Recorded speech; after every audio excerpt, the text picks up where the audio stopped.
Hello and welcome to beautiful Newmarket, Virginia. I'm Jack Hurlbert, joined alongside Brandon Whitaker, and today we have an exciting matchup between the Newmarket Rebels and the visiting Woodstock River Bandits. Excited for this one. I'm going to kick it over to Brandon for the Woodstock starting lineup. Excited for this one. Take it away, Brandon. Thank you so much, Jack. So, leading off for the Woodstock River Bandits will be JT Andorowski, wearing number 2 and playing center field.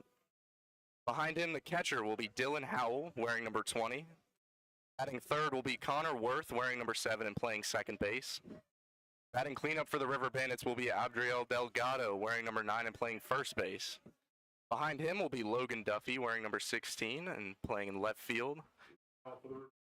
After him will be Lucas Bottolato, the DH for tonight, wearing 21. Yuma Koda will be batting 7th, wearing number 1. Austin Ford will be batting 8th, wearing number 14, playing 3rd. And Bryant Green will be 9th, wearing number 27. Thank you, Brandon. First pitch from the Rebels starting pitcher Kenty is fouled off by Andorowski. I will scatter the Rebels starting lineup in between pitches, but leading off for Newmarket, number 2, the second baseman John Mallow, followed by number 17, Matt Murchison in the left field. Batting third, Jaden Harriel, number 21. He's third base tonight. Batting cleanup is number 25, Joe Terranova, the right fielder. Number 8, Gage Doris at first follows him. Lopez Jr., the catcher, number 3, will follow Doris. Matt Murphy, the designated hitter, number 28, after him. In the 8th spot, Eric Torres, the shortstop, wearing number 6. Zach Banks, the center fielder, number 9, will round it off. He's back in the lineup tonight. Count now 1-2 after that starting lineup.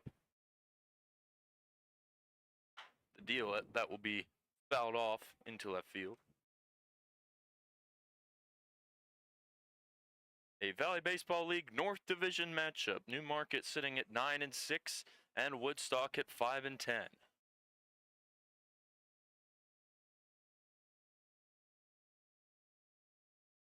One-two pitch taken for a backwards K. And a great start there for the Rebels.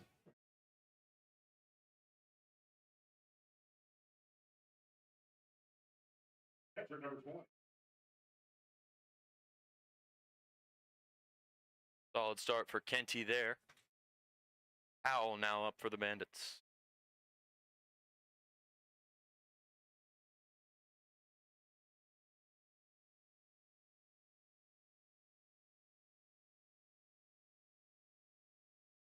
Empty count offering. High for ball 1.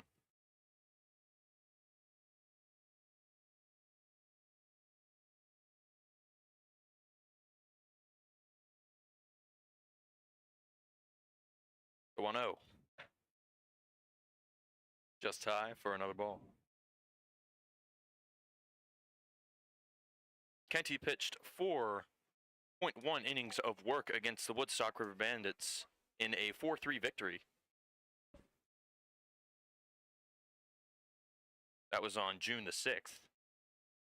Takes the first strike there, him being Howell.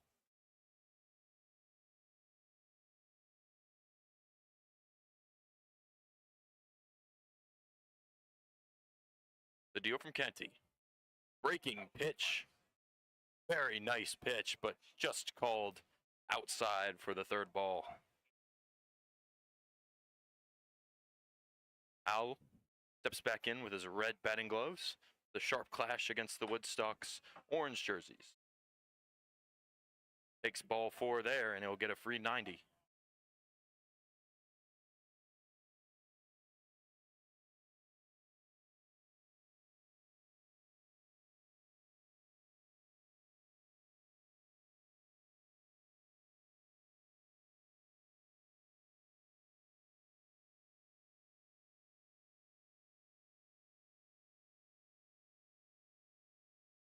Connor Worth, the JMU transfer, steps in now.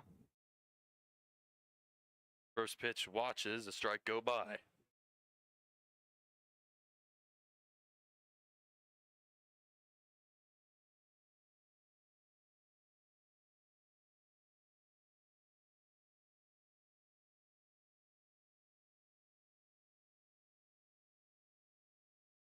Connor Worth's been a productive hitter for Woodstock this year. 333 average, 13 RBIs, and 12 stolen bases. If he gets on base, you better watch out.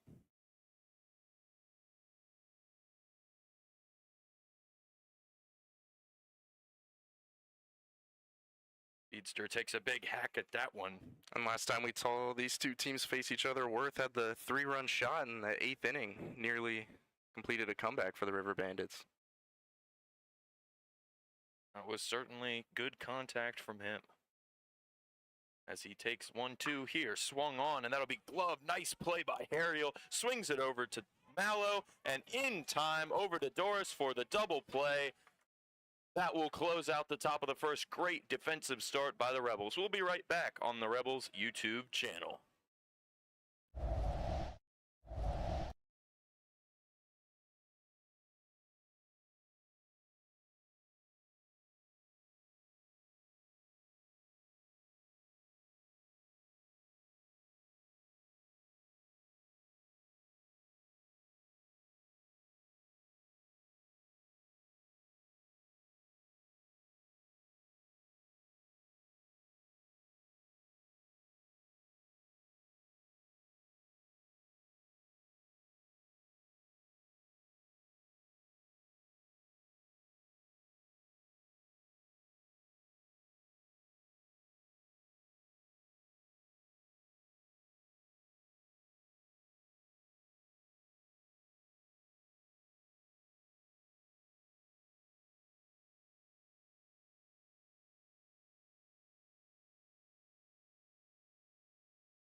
Welcome back to New Market. Rebels stepping into the dish for the first time tonight in the bottom of the first. Mallow, Murchison, and Harriel due up for New Market. Facing down Hannah, the River Bandits pitcher. Here's the empty count. Outside for the first ball.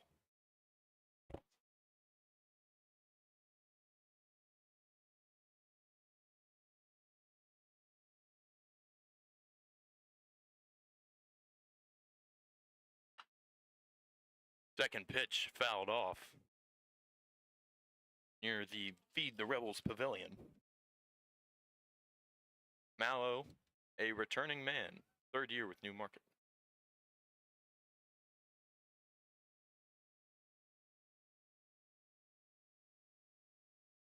That one swung on, and it will float down into the glove of the left fielder Duffy. One gone now in the bottom of the first.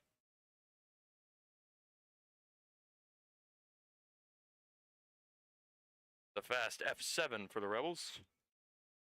Covering over left fielder from UNC Wilmington, Dean Matt Murchison.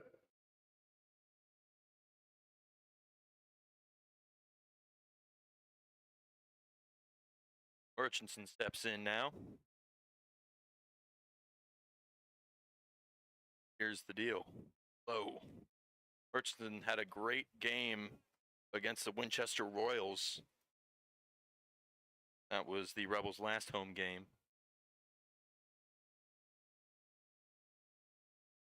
Here's the 1-0. High and outside. Moving up to get it was the catcher Howell.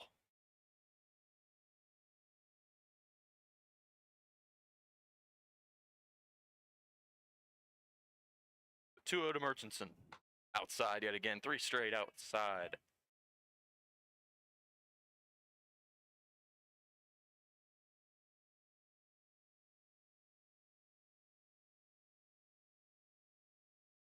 Rio pitch here. And it'll be 4 straight balls and a 4-pitch walk for Murchison. 1 runner on for the Rebels.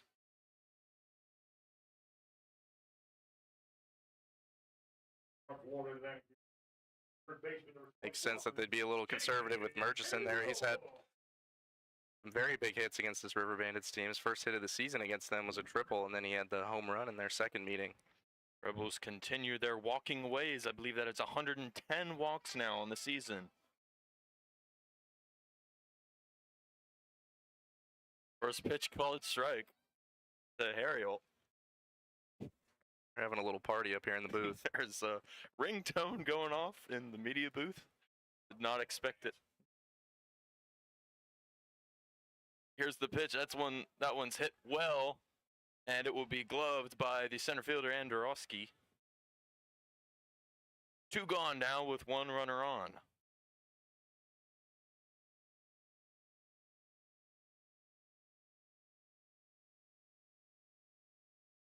The right fielder from Southeast Missouri State, 5-0, Nova.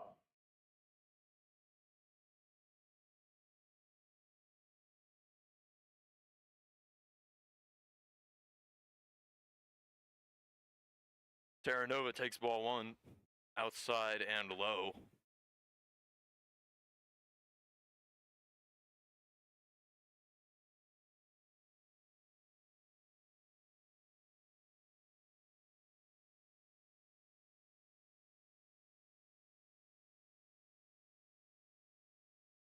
That one spoiled off.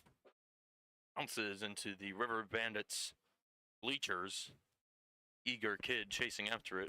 Decked in 4th of July gear. Right around the corner. Can never be too early.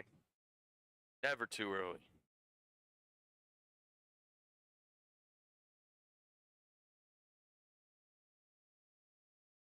Pickoff attempt is not in time. Diving back is Murchison.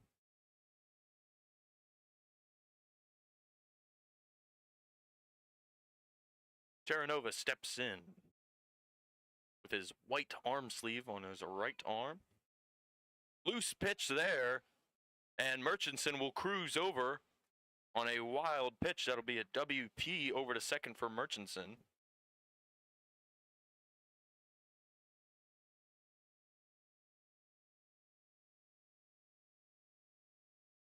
Howell had some trouble lassoing that one.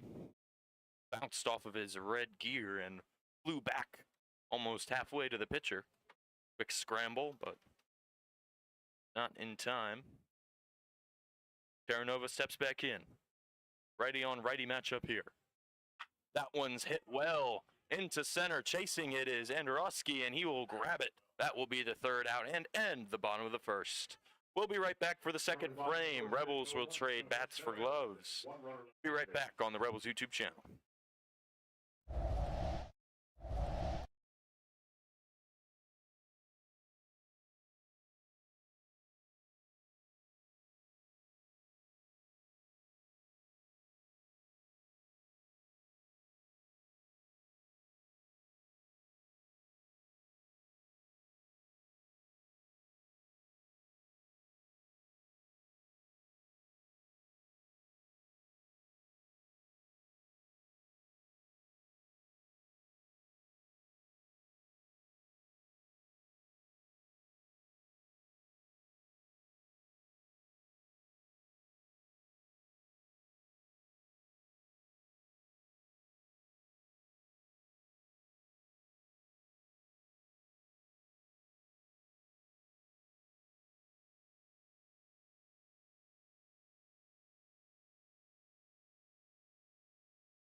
Welcome back to Newmarket. Delgado stepping in for the Woodstock River Bandits, followed by Duffy. Battleado follows him. Some wacky last names here for the River Bandits. First pitch called strike looking.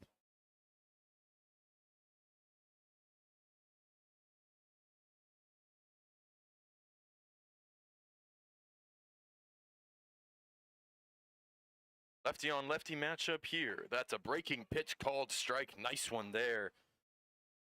Henty paints that outside third.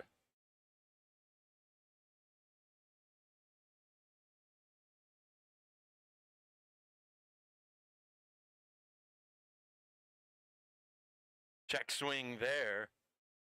No, says the third base umpire. That will be ball one.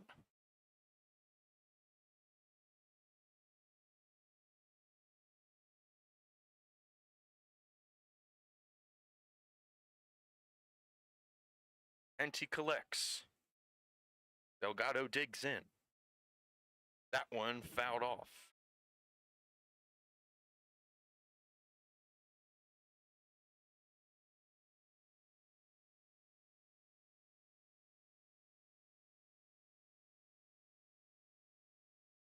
The Dolphin of Jacksonville University steps back in, adjusts his turquoise batting gloves up to his left ear.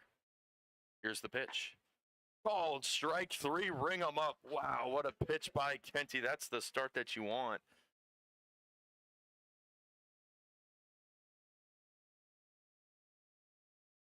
And a backwards K to start the top of the second for the Rebels. Duffy steps in now.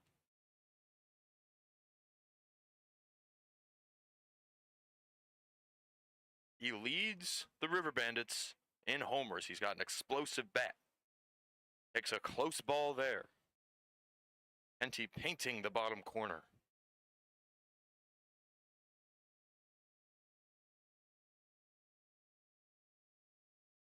The 1-0. Another breaking pitch, this time for a strike.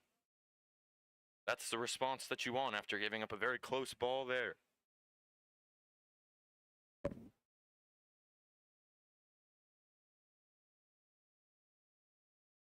That one high.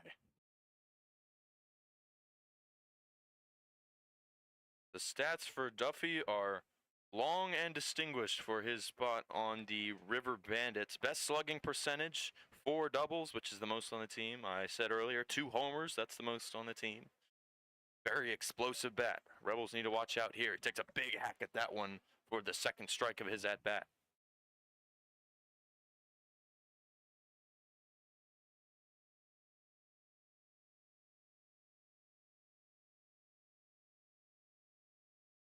The Warhawk of Louisiana Monroe steps back into the lefty batter box.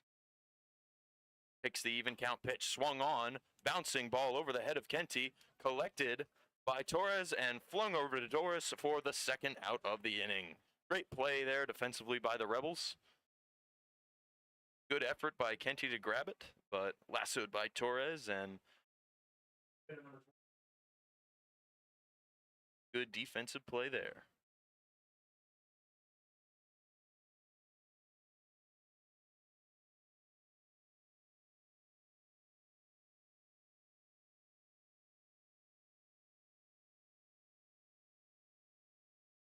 Battleado now takes the first pitch high and outside.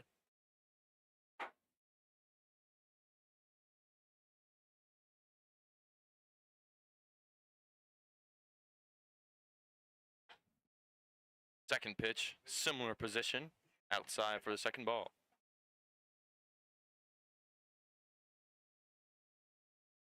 Battleado appeared in 40 games in his freshman season at Gulf Coast State College, where he had a batting average of nearly .350 and 10 home runs. He's certainly got a good bat on him. He takes that breaking pitch there for the first strike. Another great pitch from Kenty.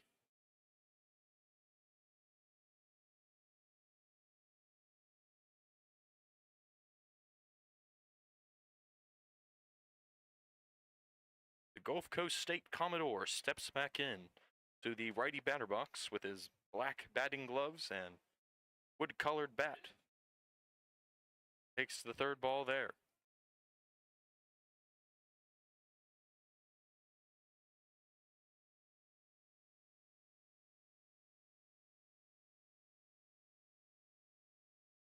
Here's the 3-1.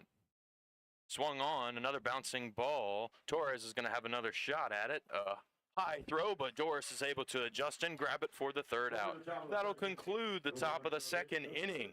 We'll be right back to watch the Rebels step into the dish yet again. Doris, Lopez Jr., and Murphy do up for them. We'll be right back on the Rebels YouTube channel.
Back in New Market, Doris stepping up to the plate now for the Rebels.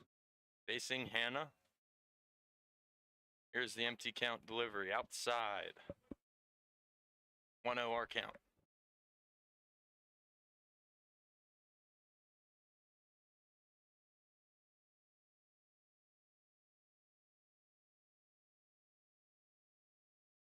Here's the 1-0. Taken high, barely high for the second ball.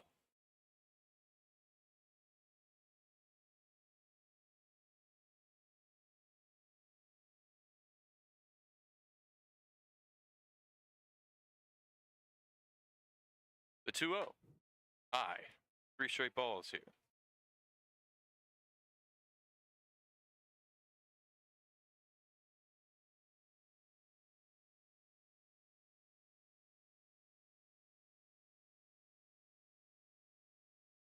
Doris. Outside, a 4-pitch walk, and he'll cruise over to first.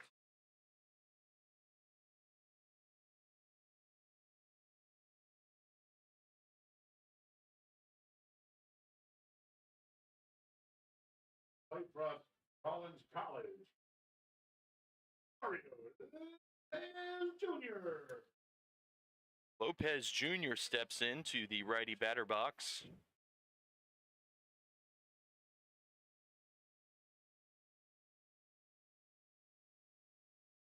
Lopez Jr. Check swing, ball 1 high.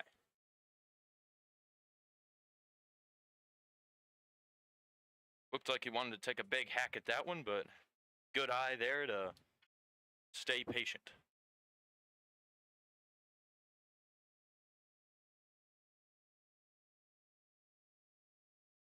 Pickoff attempt to no avail.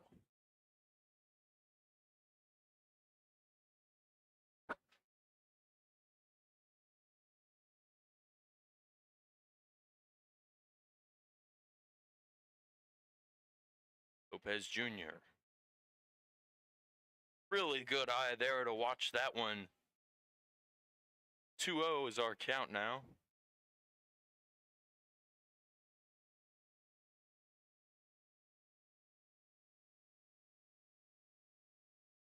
Lopez Jr. fouls that one off. You've seen Lopez Jr., kind of a nomadic player. He's played at a lot of different places. Nova Southeastern, Lander University, Rollins College. He's been around the block a couple times. He's got a lot of experience because of it. I believe he has Exactly. over 300 collegiate at-bats. A good stat there. That one, whoa, ducking away and over to second is Gage Doris easily on another wild pitch.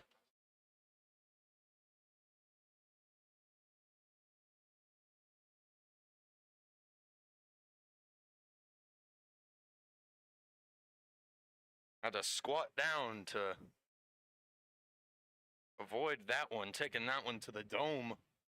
Don't really want to be doing that a whole bunch, taking pitches to the face, but good on him to get out of the way. Takes that one, lines it out to right, or excuse me, left. Under it is Duffy, and he'll glove it. Advancing over is Murchison, and he will be, oh, it was mighty close, but he gets to third in time. From our point of view, looks like he was gone, but no, says the third base umpire. He's right on time.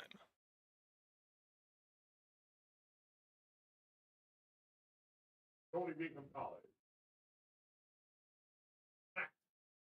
Murphy. And the first out, it comes from an F7 from Lopez Jr. Murphy stepping in now with a runner on third. And luckily for Duffy, that ball maneuvered over into that shady spot in left field. Talked about it in a previous broadcast. The positioning of this stadium can sometimes be hard on those outfielders and infielders for a few innings. Exactly, especially when the sun is not set yet, and that is certainly the case here. Designated hitter Murphy steps in after fouling off that pitch. Check swing there, but really close, but that's going to be called a strike. Wow, from my point of view, did not look like he crossed that strike point, but the umpires do agree, and 0-2 is our count now. Hannah kicks and offers the 0-2 pitch, lined, good shot up the middle, and that will drive in Matt Murchison for the first run. Rebels draw first blood here on an RBI single from Murphy.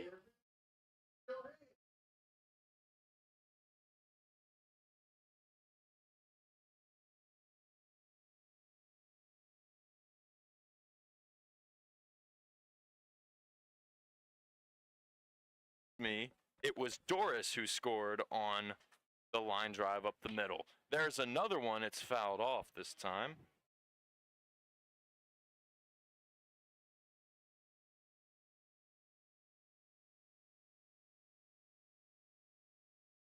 It was an L8 from Murphy who brought in Doris. I was saying Murchison. It looked a little wacky on my score sheet. There's a wild pitch there, yet another one, and a free pass for Murphy to second.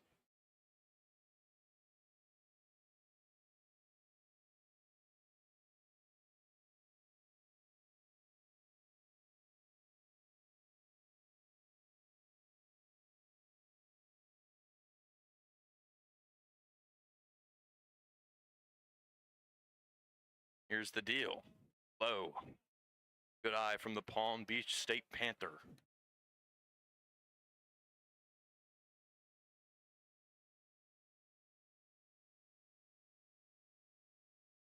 Torres, a .335 hitter for the Palm Beach State Panthers this season. Takes that one outside for a 3-1 count.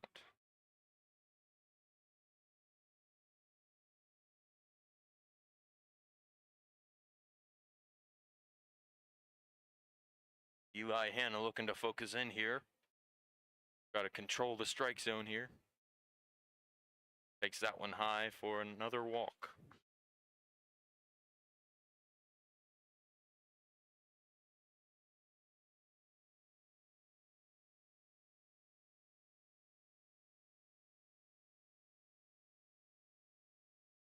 Here comes the dangerous bat of Zach Banks.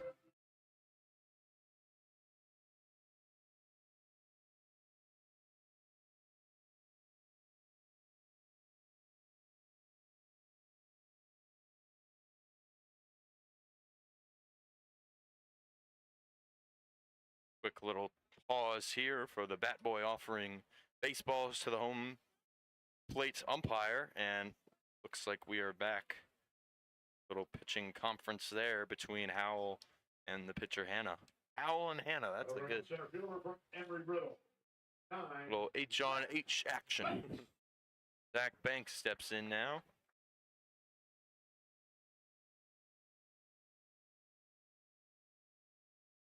Five RBIs on the season for Banks, looking to up that here with a runner in scoring position.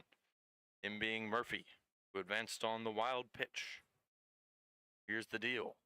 Swung on, that one's lined into left. Chasing after it is Androsky, but he will fling it over to the third baseman Ford, and he will cover it and keep Murphy at second.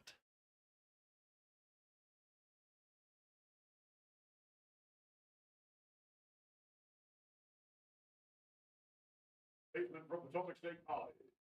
2. Jonathan. Hello. Quick F8 for Banks brings up the top of the order for the Rebels, Jonathan Mallow.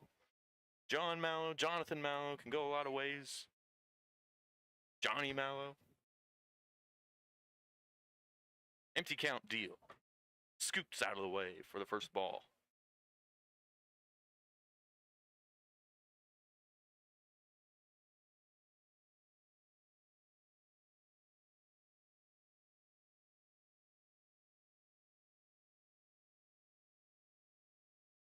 Spoiled that one off. Looked like it bounced off somebody. I believe it was off of Howell somehow.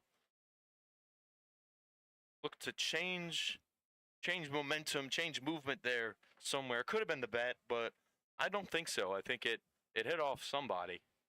Like we'll get another meeting between Howell and Hannah. Yes. Trying to refocus in here.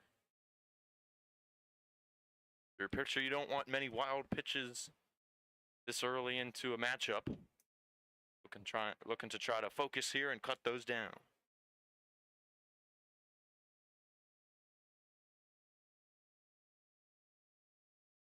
"13 RBIs for Mallow on the season. Good chance to add to that here. Takes a pitch outside for the second ball.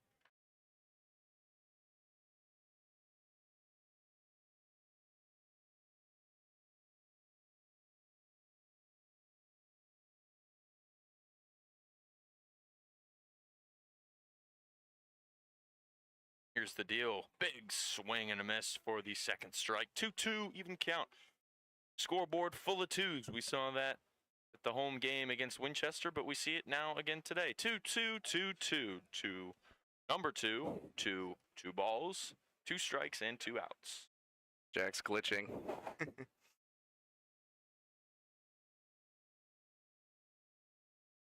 Takes the third ball there. Very close one there. Hannah was ready to go back to the dugout. It's also the second inning. A great call from Matt, our scorekeeper.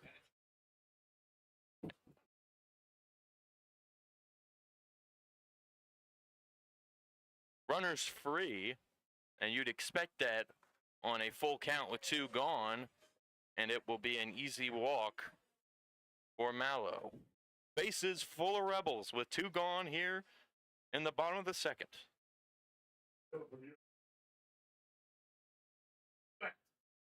Purchasing.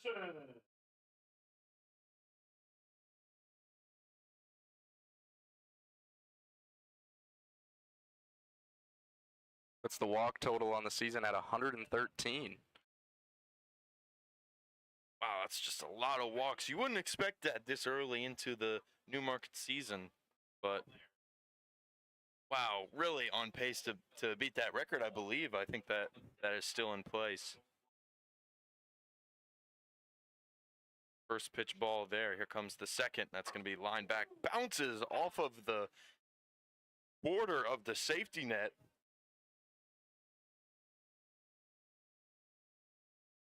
Sounded like a sound effect you'd hear on social media or something. Maybe in a TikTok you'd hear a. But certainly an interesting sound there as it bounces off the safety net. Here comes the 1-1 lined up the middle. Chasing after it is Green, but not in time. 1 run will score. Here comes the second run for the Rebels, and it's a 3-0 ball game.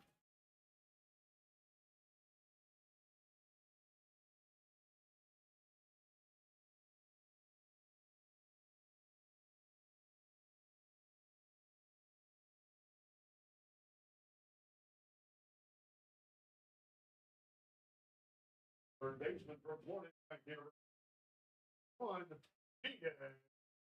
That's a 2 RBI base hit from Murchison, and Harriel up now looking to continue the momentum. The offering, taken low.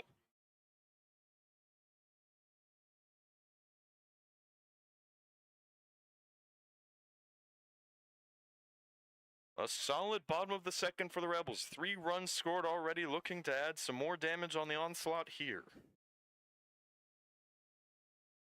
The 1-0.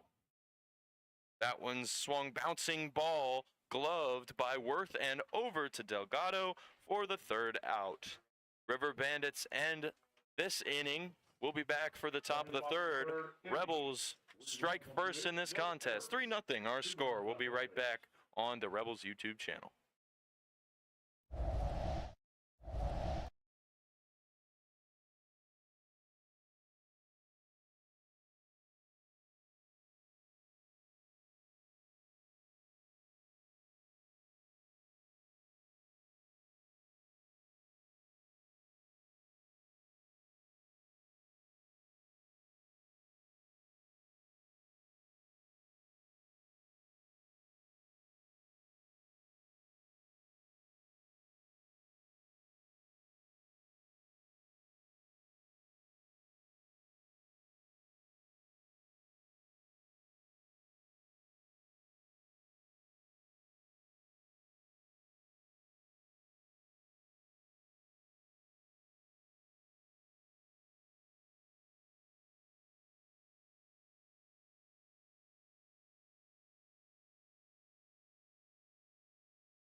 Back in New Market, Yuma Koda now stepping in for the River Bandits.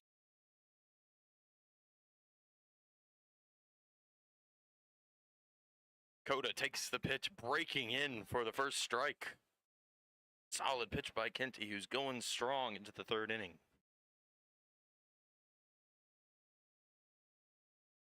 Takes that second pitch there, mighty close. Very, very close there. But it's a 1-1 count. Got some oohs and ahs from the Rebel crowd. That one fouled back.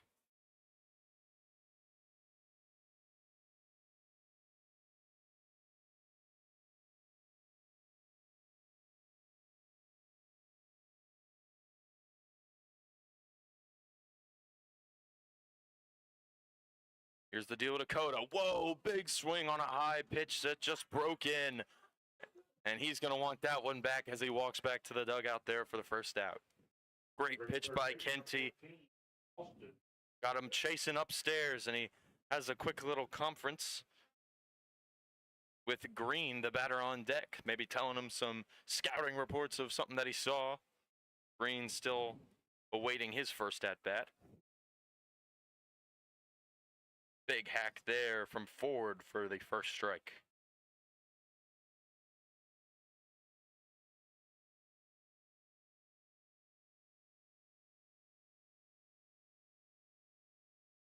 Second pitch taken there for a ball.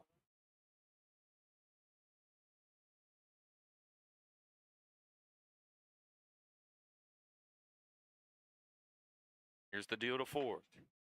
inside.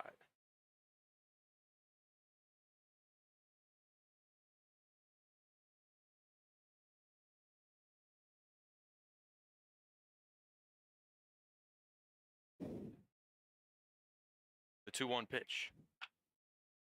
Hit well, but looked like it was not going to make it, but it floated into the outfield for a base hit. Picked up by Terranova, but not in time. It'll be a quick base hit for Ford and 1 runner on for the River Bandits.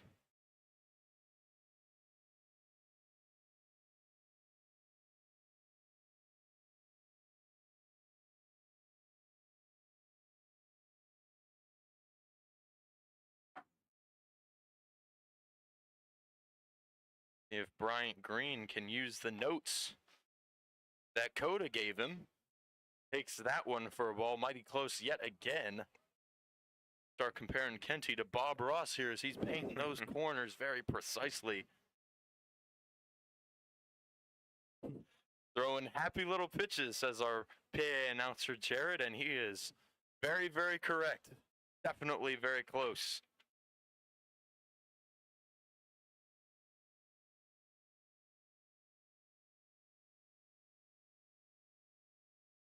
We put Kenty in a time machine and he'd go paint the Sistine Chapel the way that he's painting these corners. Pickoff attempt there, not in time. Good job by Kenty to keep Ford on his toes. Maybe a little bit frustrated that he gave up that quick base hit. Lefty on lefty matchup here with Kenty and Green. He fouls that one off. A little bit late on the pitch.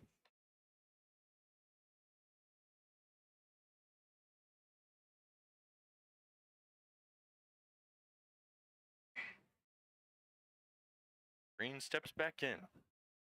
Wiggles the bat by his left ear. Pitch taken for the third ball. Great eye there.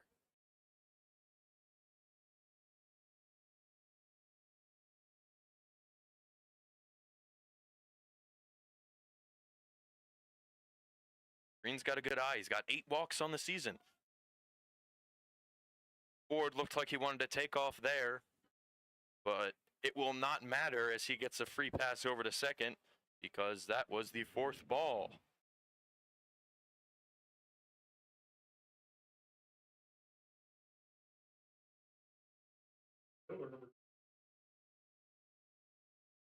Back at the top of the order, River Bandits looking to draw some blood on the Rebels here with a runner in scoring position with 1 gone. And she takes a long look back at second and sends that one outside.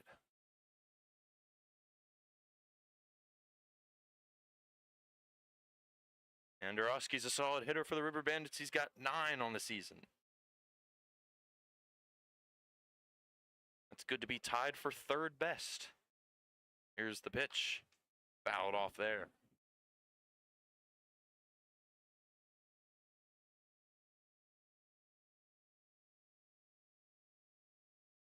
"1-1-1" across the scoreboard. He is number 2. Let's see if he can get to 2-2-2. You can't really have a 2-2-2.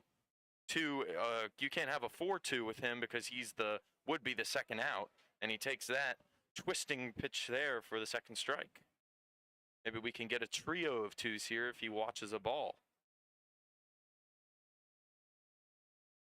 I suppose you could have a 2-2-2 if Kenty's able to pick off a runner, but that's pretty uncommon. He takes a 3 there, that being a swinging strikeout.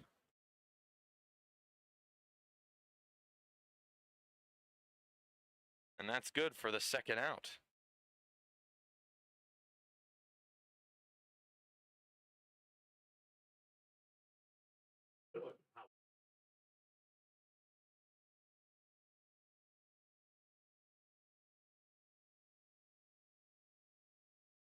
Lefty on righty matchup here between Kenty and Howe. Here's Howe outside for the first ball.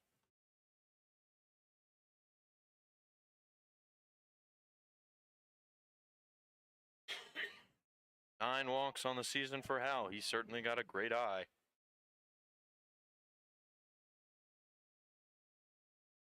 Kenty takes a long look back at second and deals that one outside yet again. Two similar outside pitches.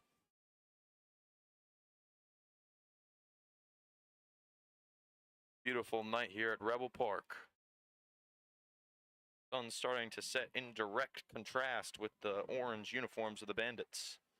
Takes that one inside. He goes 2 outside, 1 inside for 3 straight balls. 3-0 our count with 2 gone. 3-0 Rebels over River Bandits our score.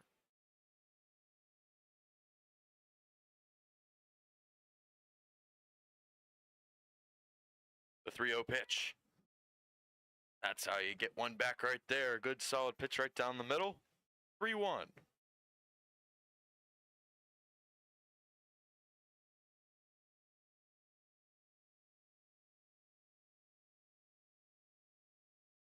Pitch to Howell. Check swing. It'll be strike 2. Kenty battling his way back into this at bat. Originally looked like there was no way he'd get back into this one, but now it is 3-2 with 2 gone, looking to close him out. And he's caught in a pickle, and it will be a tag out. I spoke the pickoff into existence as Kenty picks off Ford, who got a pretty big lead and got caught red-handed trying to take off, and the quick pickle is ended fast. We'll be right back here. 3-0 our score. Rebels over River Bandits on the Rebels YouTube channel.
Back in New Market, the righty Terra Nova stepping in.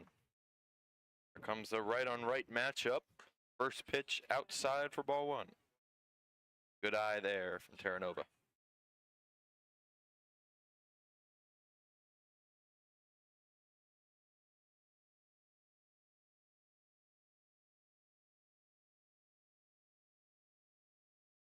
The 1-0. Check swing. Not exactly a check swing, actually. Kind of pulled it off his shoulder a little bit. Got another good eye for the second ball.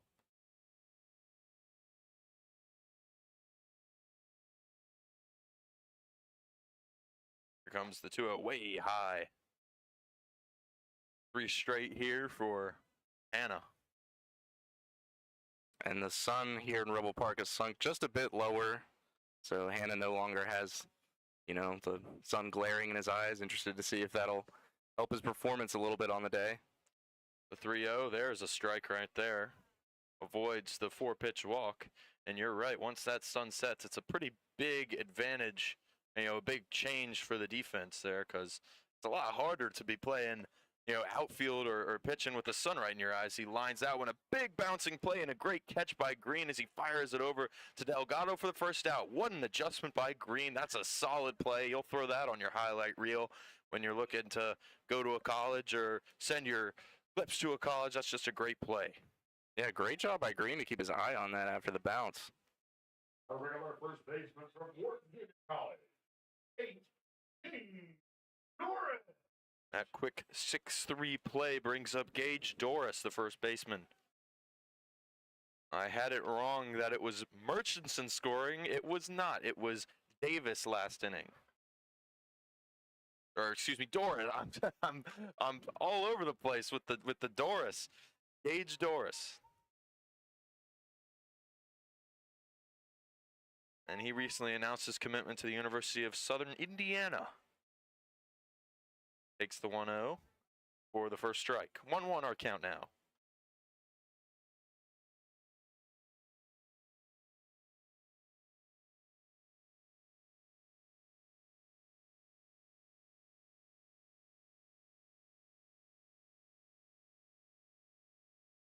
One pitch. Inside and low.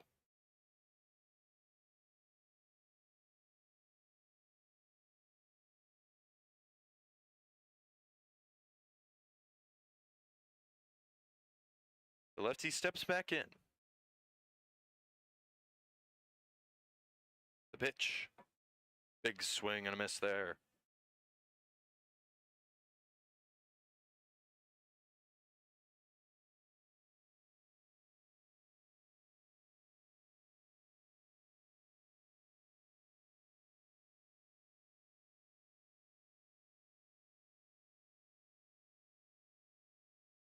Even count delivery is outside.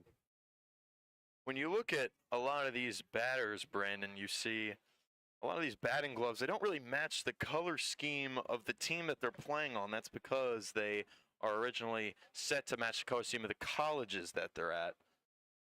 But Doris's red batting gloves do match the Rebels colors. Good to see that. He takes that one for, whoa, a called strike 3 there. Wow, that was, if you're in the pros, you'd probably put an ABS. You'd put your Little hand tap of on the your helmet. head. That'll be a backwards K there. Pitcher number Mario Lopez Jr. And Dora started taking off to first there. Started to launch his bat back over to the dugout there, and he has his hopes tarnished by the home base umpire.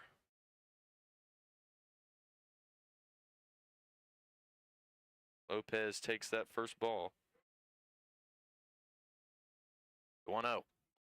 Outside. Yeah, Lopez is another guy with some interesting accessories. He's always got the baby blue, would you call those? I Baby think I'd blue call it gloves? baby blue. As well as his catcher's gear. Does have a red, looks like armband on his forearm, on his left forearm. He digs in there and fouls that one off. Heads up.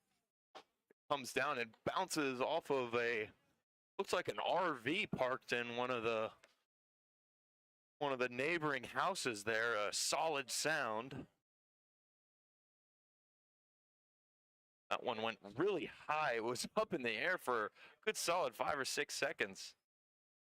Here comes the deal. Big swing and a miss on a low and inside pitch. If you're Mario Lopez Jr., you probably want that one back.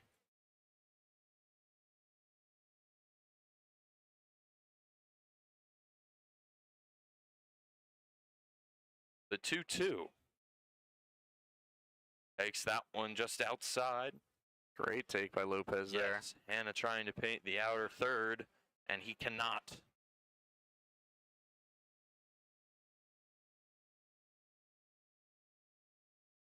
Hannah kicks and deals. Delayed reaction from the umpire there had Lopez Jr. kind of hesitating for just a second, but he cruises over to first base for an easy walk. I'll bring up the designated hitter from Goldie Beacon College, Murphy.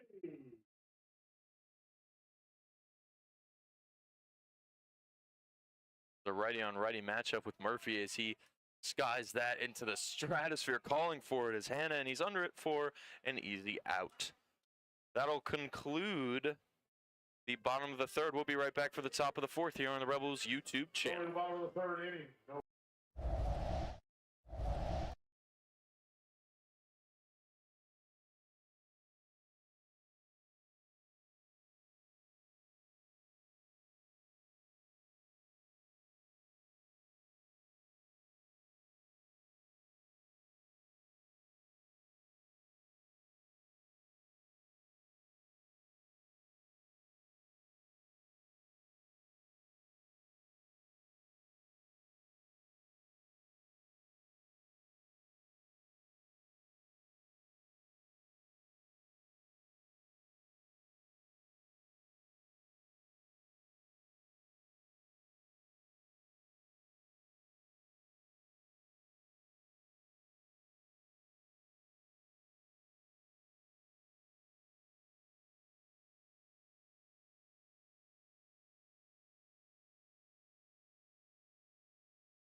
Welcome back to New Market in this Valley Baseball League North Division matchup between the New Market Rebels and the Woodstock River Bandits. Stepping in is Dylan Howell. He had his last at-bat cut short by a caught-stealing pickoff type play. Good solid heads-up play by Kenty. Takes a first called strike there.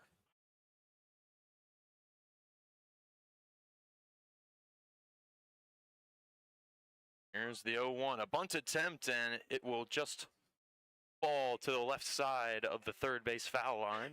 Mighty close there.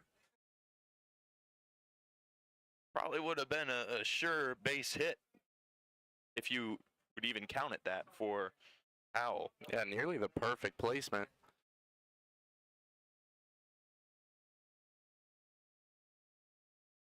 Steps back in with a pitcher-friendly count of 0-2, and he takes that one high. Looks like Kenty's going to be a bit more aggressive in this. Technically the third time facing Howell tonight.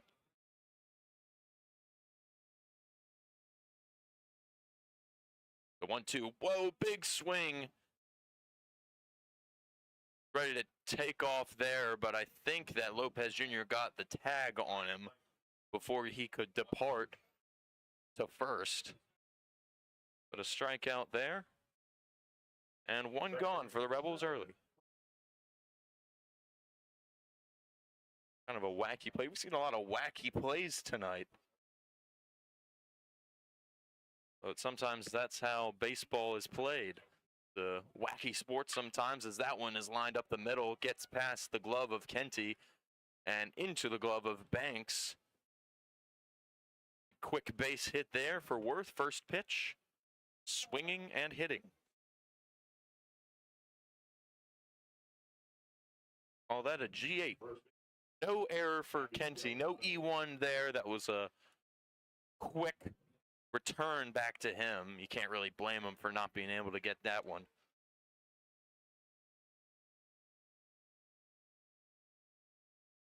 And this is the first time for the River Bandits recording hits off of Kenty. And that one's lined by Delgado and will be gloved by Murchison. Two gone now. Here in the top of the fourth. Two straight first pitch swings.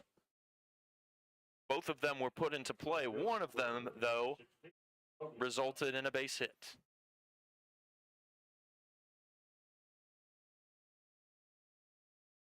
Those will be G8s and F7s. Outside pitch to Duffy, the left fielder stepping in.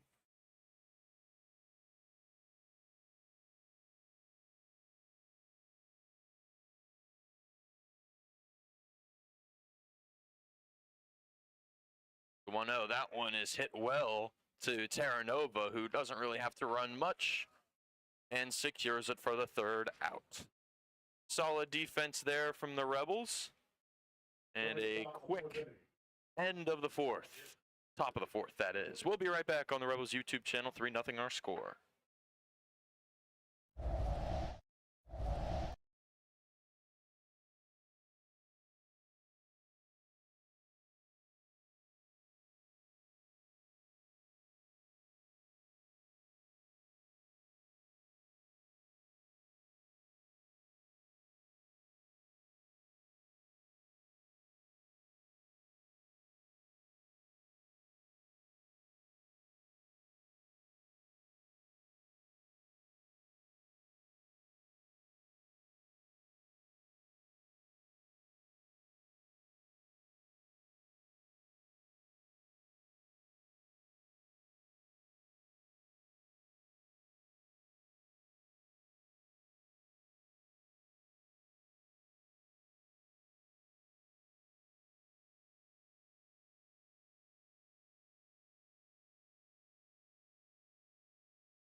Back now in New Market, Eric Torres stepping in for the Rebels. Hannah still out there for the River Bandits, and that's a wild pitch there.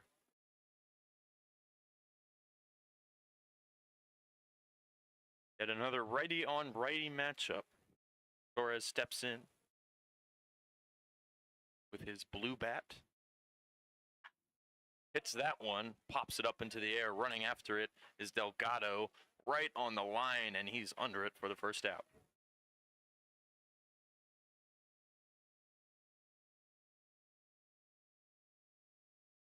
Let's give a big hand to our bat boy tonight, Hunter Hinkle. Got a guest ball boy tonight, Nate Pierman. Home plate umpire, he is handling the baseball. Public address announcer Jared Now batting center fielder. gives a shout out to the Bat Boys. They certainly do a great job. Here's Zach Banks now in for that quick P3. He lines that one to right, striped it well, but Duffy is under it. Excuse me, he lined it to left. I'm getting left and right mixed up tonight. Not what you want if you're a broadcaster, but Duffy is able to grab that one in left for a quick second out. State College. Second base, Jonathan Barlow.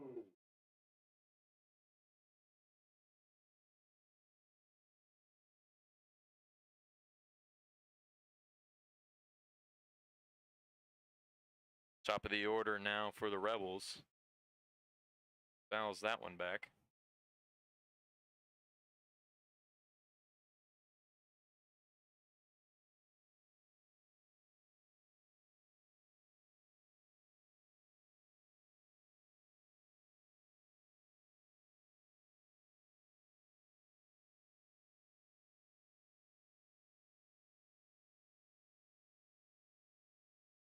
The 0-1 to Mallow.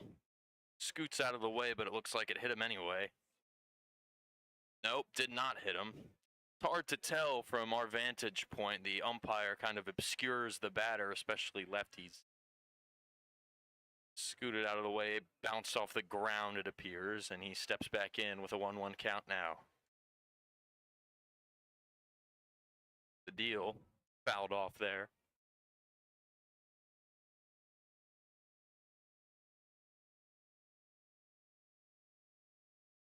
Mallow, of course, leads the Rebels in batting average this season with a 361 average, and he just finished up his sophomore season at Potomac State College where he batted 444 and also He's- smashed 6 home runs. He is certainly a great hitter. We have another quadruple 2 on the scoreboard. Number 2 has 2 balls, 2 strikes with 2 gone here. The bottom of the 4th. The throw from Hannah. A similar place, that one did hit him. And he will have a free 90. And the Rebels have one on. And the left fielder from UNC. Matt Murchison.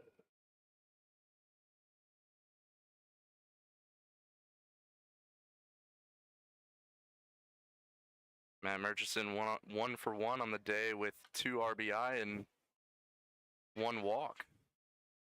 He fouled that one off right to us. Looked like if there was no safety net and I had a baseball glove, I'd be going home with a souvenir ball. Murchison steps back in. The lefty faces the righty pitcher in Hannah. That one lined well. Trouble fielding it is Delgado, but he collects it and gets over to first for the 3rd out. Great heads-up play by Delgado to stop it and knock it down and collect it and get back to first. That'll conclude the bottom of the 4th. We'll be right back for the 5th frame on the Rebels YouTube channel.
Stepping in now for the River Bandits is Jaden Harriel.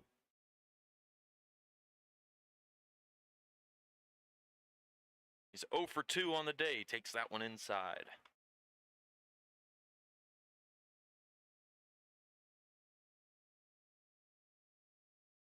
Brandon, if you're Charlie Shepard, what are you doing here? You got Kenty.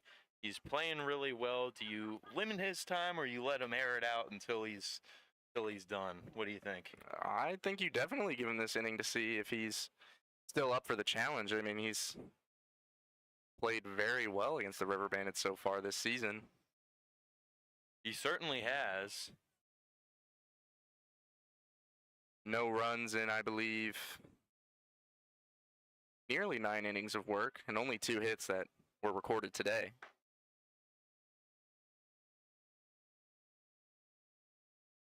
Badalato was about to take off to first there, but The umpire corrects him. There is movement in the Rebels bullpen. That is number 7 out there.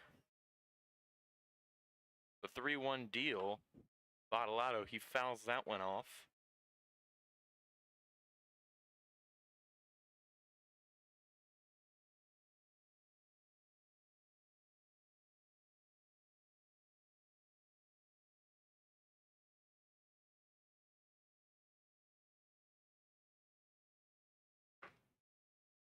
Bring him up, strike 3 there. Wow. Bottolato was about to take off yet again, but is yet again corrected by the home plate umpire. And that'll be a looking K and a good start for the Rebels in the top of this 5th inning. I did say that Harriel was stepping in for the Bandits. That is incorrect. It was Bottolato, and now it is Coda. Takes that one outside.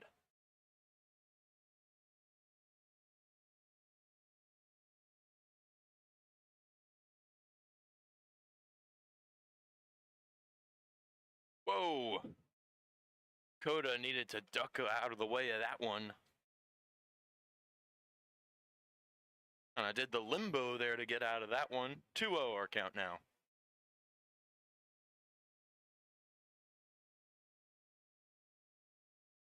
Swinging strike there. Got a piece of it, but into the glove of Lopez Jr. it goes.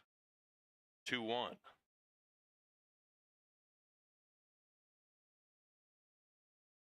Big swing and a miss there on an inside pitch. I think Coda would want that one back, as that was far inside. Probably would have been a ball if he laid his eyes off of it. The 2-2, that one is quickly fouled off. I believe Kenty was the same pitcher earlier in the season that was having trouble with his Newmarket Rebels cap there, always flying off. I remember that. He certainly threw hard pitches, and it would fly off every time. Looks like he's gotten it fixed, and there's a swinging strikeout to Coda. 2 straight strikeouts for the starter Kenty, who's still out there in the top of the 5th. We were talking a little bit about it earlier. If it isn't broke, don't fix it. Kenty stays out there and is doing great. Interested to see how far he'll go. That's a great breaking pitch there. He's going strong. A good deal to Ford. With Kenty's 7th strikeout there, that matches his total from their previous matchup with the River Bandits. Also puts him in the lead for the Rebels in strikeouts with 22 on the season now. He's certainly on fire tonight. And now ahead in this count as well, with 2 gone. I'd be really surprised if we see change on the mound for the Rebels. Oh, and Brandon, you spoke it into existence. The hat comes off on that one. That's 2 on the day. Oh, you're counting the times the hat came off. Wow.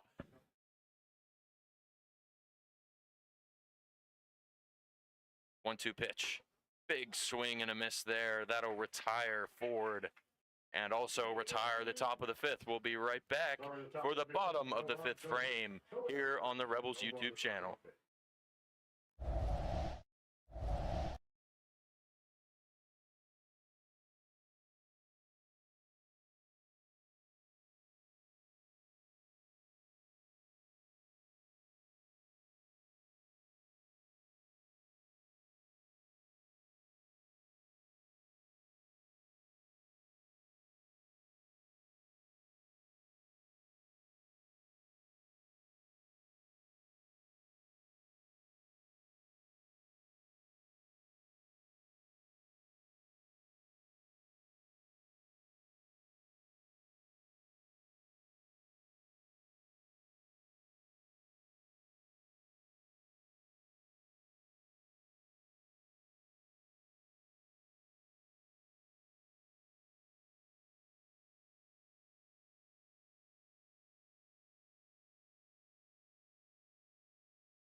Back in Newmarket, Harriel stepping in for the Rebels, followed by Terranova and Davis duo. Doris.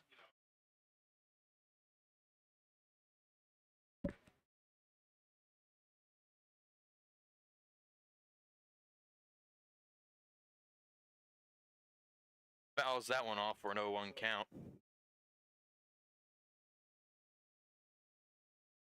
Another wild pitch there.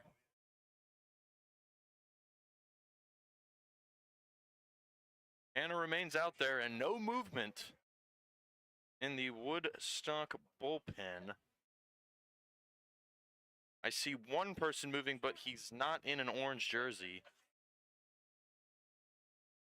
Probably just staying loose just in case maybe he needs to do a little jersey swap of some sort. Who knows? In the meantime, that pitch was taken for the second ball.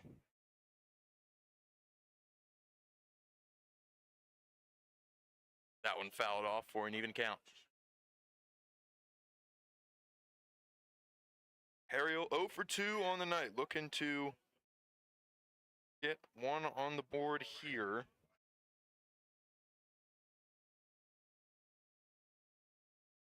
Two-two pitch. Low moving for it was Howell. Had to kind of jump to block it. And payoff pitch on the way.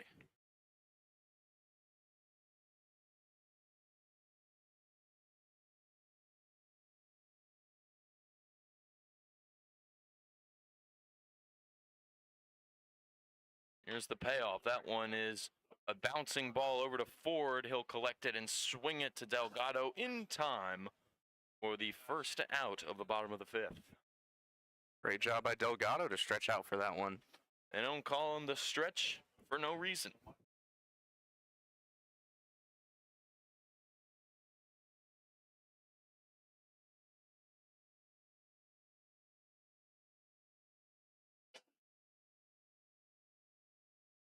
Right fielder from Southeast Mississippi.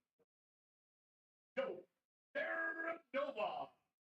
Quick 5-3 sends up Terranova with one gone. Check swing there. No, says the first base umpire for the first ball. Sun setting in Newmarket, bringing up a beautiful evening sky over the mountains. There's a looking strike there. 1-1-1 on the scoreboard now. Quality on the camera is making the skyline look slightly less beautiful for the viewers at home. On the stream, it looks like there's a storm coming, but a Rebel looks Park. a little dim, looks a little grim on the stream. As Terranova takes that one low for the second ball. But very beautiful. I don't think the camera does it any justice at all.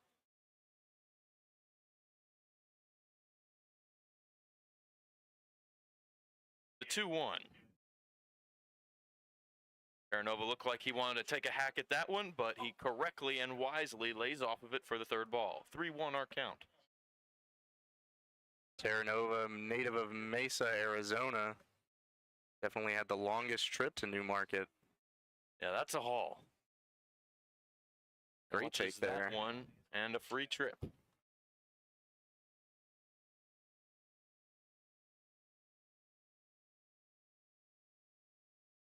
The Dire Straits Walk of Life ushers Terranova over to first. Around the first baseman from Morton Junior College. Gage Doris. Here's Gage Doris now with one runner on. I do spy a little bit of movement in the Woodstock bullpen now, as an empty count pitch is striped past the glove of the shortstop Green for an easy base hit. Doris is on the board now.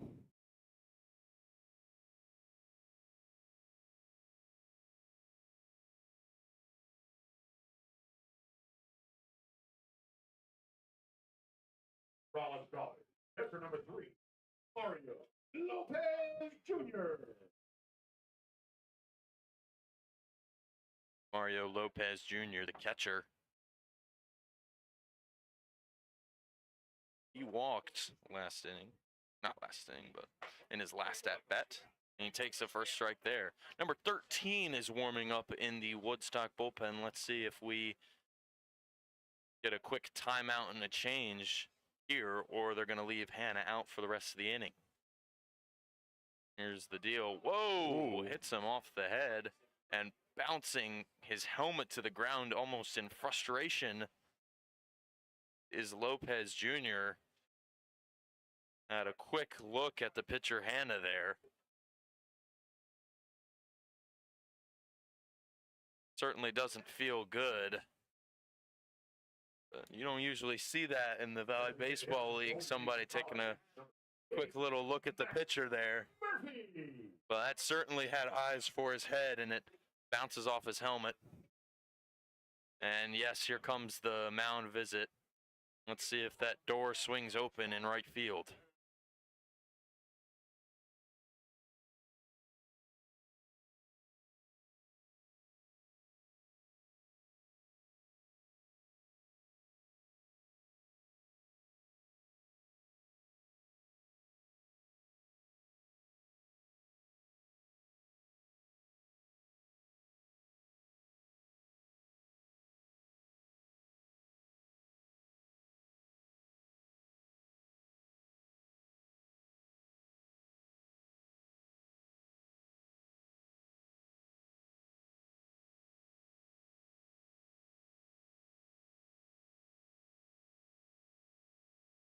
Quick mound visit. Looks like they're going to keep Hannah out there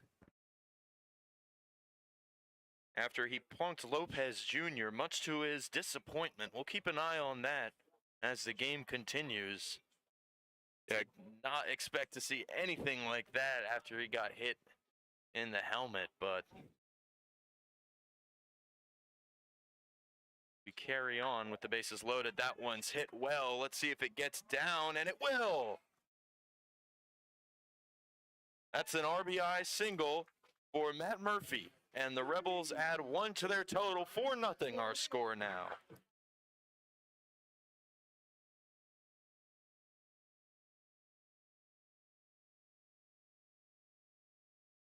Coming up the shortstop from Palm Beach State, 6, Eric Torres. Terranova is able to cruise in for the 4th run of this contest.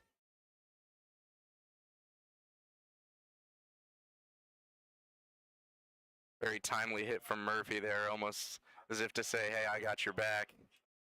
After Lopez got plunked in the helmet there. Torres now definitely a timely hit. Maybe that free run over to second gave Lopez Jr. time to cool off a little bit. Maybe that mound conference as well. That pitch there, Howell had to scoot over to grab. Would have been a wild one if he did not.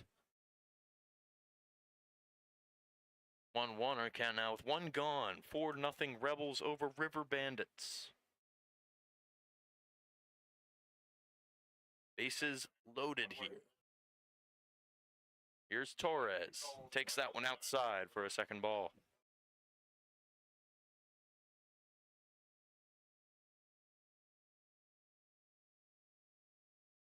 Our GM, Andrew Kipps, would say bases full of Rebels. He is in attendance tonight after welcoming his daughter to the world. That one is flied out and gloved by Androwski. Whoa, throw over to third is not in time, and 1 run will score for the Rebels. And Lopez Jr. is fired up after getting to third base right there. Passionate over there. It's a big high five from Coach Shepard after that. Had a little celly and everything there. That one was hit out to Androwski, and the throw in was a bouncing ball to Howell. He tried to get the tag on Doris, but was not in time. And while that happened, Lopez Jr. was able to cruise to third and beat out the throw.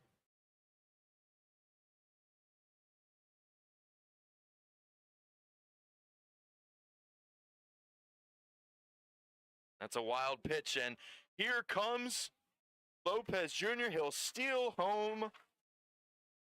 And that passion on third carries into a run. 6-0 now, Rebels. The floodgates have opened in New Market.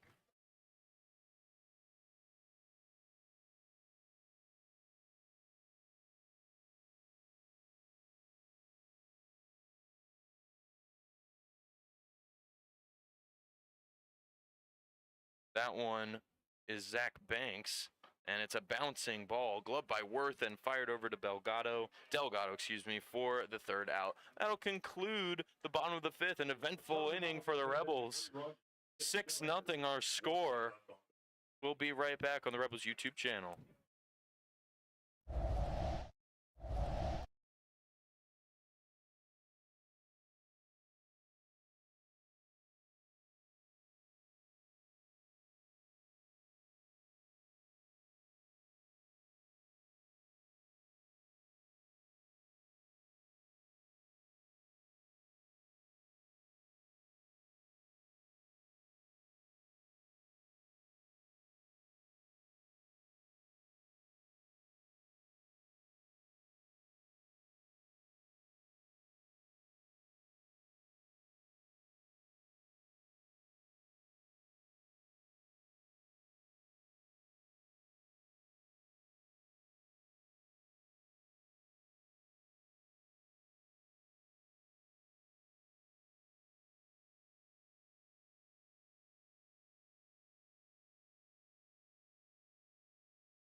Bryant Green steps in now for the River Bandits, facing new Rebels pitcher Ben McIntyre.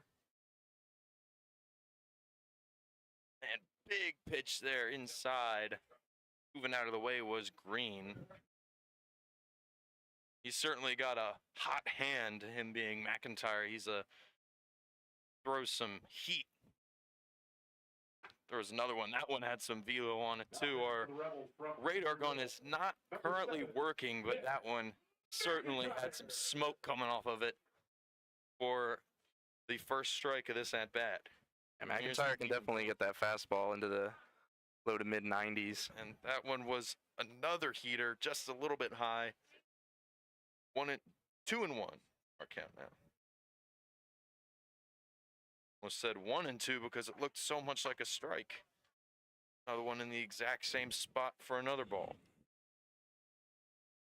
And McIntyre appeared in both of the wins that the Rebels registered against the River Bandits, pitching 5 innings, being credited with the win in both games, and having 8 strikeouts and only allowing 2 hits. There's another fastball right there downstairs, a little bit lower than the last 2 for another strike. Here's the payoff. Fastball high, misses for a free 90.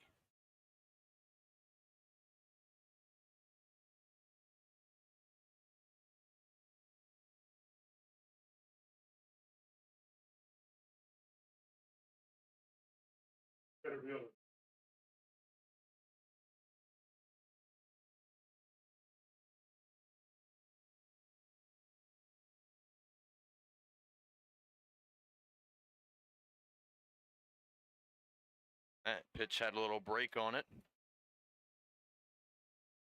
Androsky takes that first strike. 0-1 our count. Had a question in the YouTube chat, which was answered by one of our producers here, Greg. That one chops foul just short of the third base foul line. Yes, Mario is okay. He's just a little bit fired up, a little bit unhappy that he got hit there. Able to get home and score a run for the Rebels. Probably feels a little bit better after that.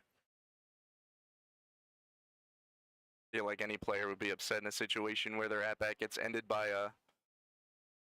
That one hit well, rounding into right, breaking to not get hit was Green, and he gets safely to second.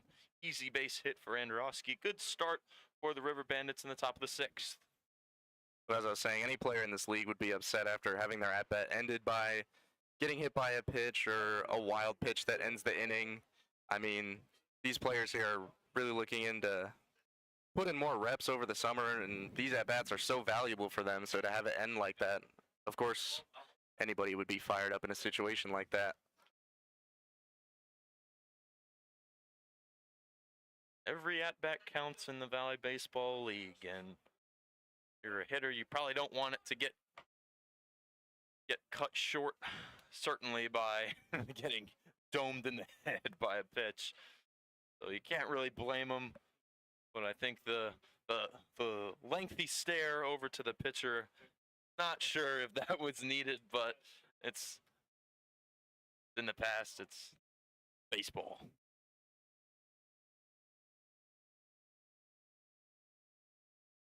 Now takes a called strike there.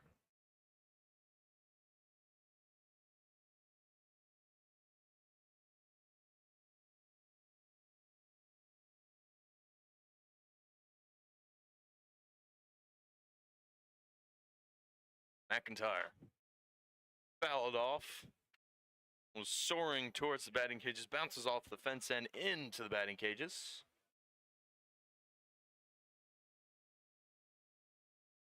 McIntyre in control of this at-bat, looking to shut down Howell.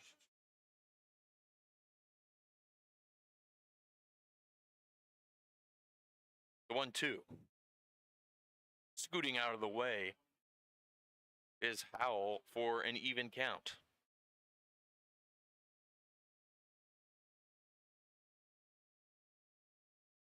Howell steps back in, adjusts his helmet, wiggles the bat by his right ear. Here's the deal. Another inside pitch for a full count. McIntyre looking to avoid a very dangerous bases loaded situation with nobody gone. This is a pretty big moment in this game. Could change the trajectory of it completely. And that one's fouled off. We'll have to wait another pitch for the outcome.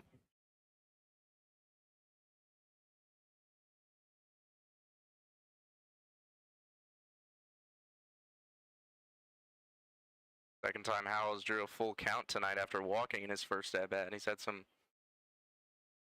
quality looks up here at the plate.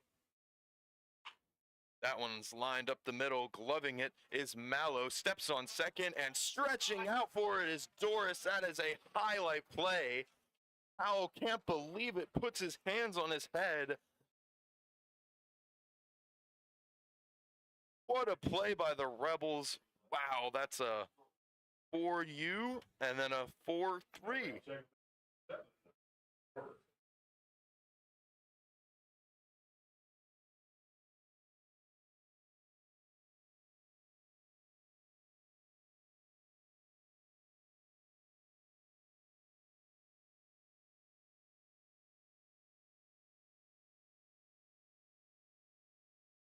Worth now takes that strike.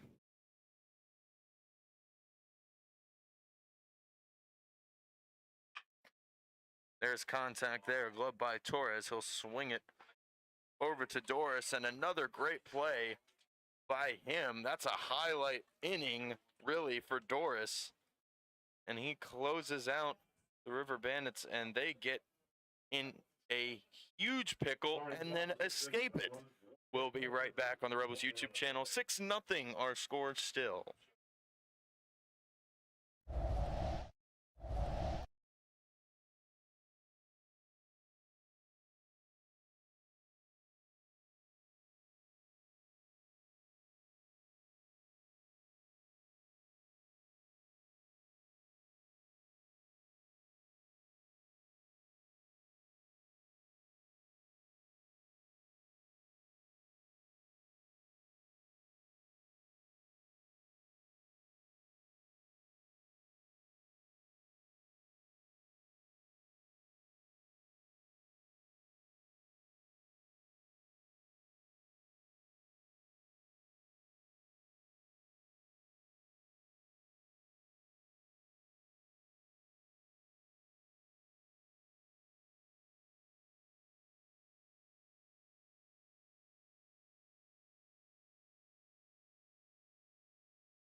Of the Rebels from Potomac State College, second baseman number 2, Jonathan. Back in New Market, Jonathan Mallow faces new Woodstock pitcher Marco Viteri from West Virginia Tech.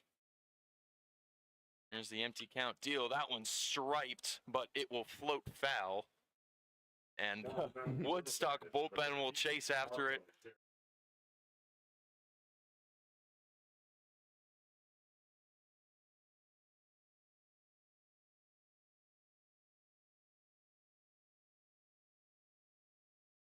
The 0-1, low.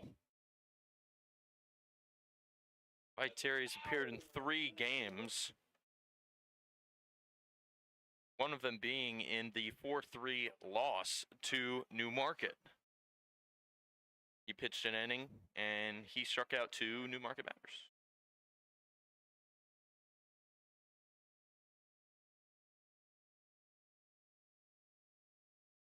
Here's the 2-1, just inside. Wow, mighty close. Good framing attempt by Howell, but no, says the home plate umpire.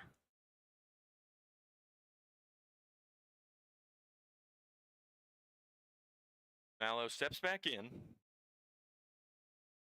Takes strike 2 there. Payoff pitch on the way. Viteri has pitched in 91 and 2/3 innings in his 2 years at West Virginia Tech, recording 92 strikeouts. A solid stat line for him. That one's hit well right into the glove of Worth, the second baseman, and over to Delgado for the first out.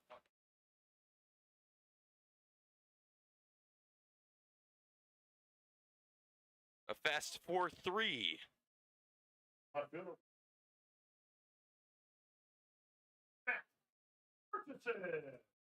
Mallow and Murchison exchange a few words on the way back. Maybe watch this kind of pitch.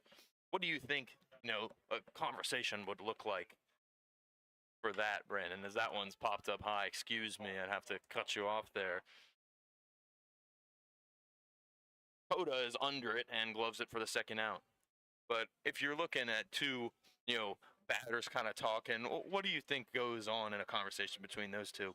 I'm sure they're just talking about slight adjustments. I mean, they've seen Hannah for the whole night, and this is the first pitching change for the River Bandits, so maybe talking about some slight changes in the velocity and where he likes to go so far in the night. Atlantic University. 1, Jaden Harrell.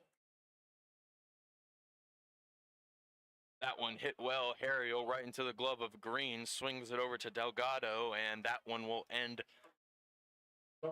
this bottom of the sixth inning very quickly. Nothing produced for the Rebels. We'll be right back for the top of the seventh on the Rebels YouTube channel.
Back in New Market, new pitcher for the Rebels, relieving McIntyre, is Aiden Jacobs, Tennessee native from Northeast Mississippi Community College. Steps in, dealing with Delgado, Duffy, and Badalado. Here's the first pitch from him, outside.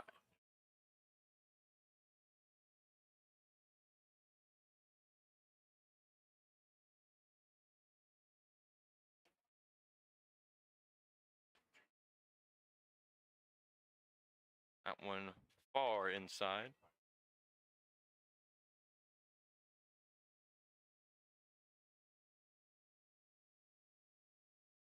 Jacobs has appeared in 5 games for the Rebels this season in the Valley Baseball League, so he's a familiar face.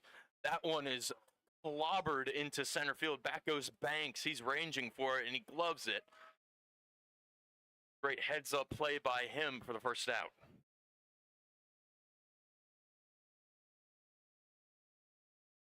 Might be the best contact we've seen all night from the River Bandits. You certainly have had a quiet night at the dish. That one turned a few heads.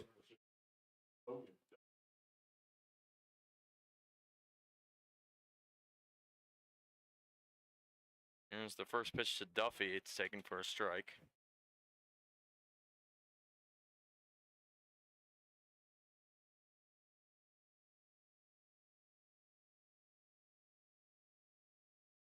That one's hit well. Banks tracking it again, and wow, what a running play by him. Ranged over into left center to glove that one, and a high five to Torres.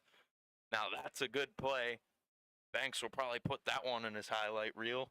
Gets on his high horse and runs, I'd probably say about a good 50 yards to that one, and gloves it with ease.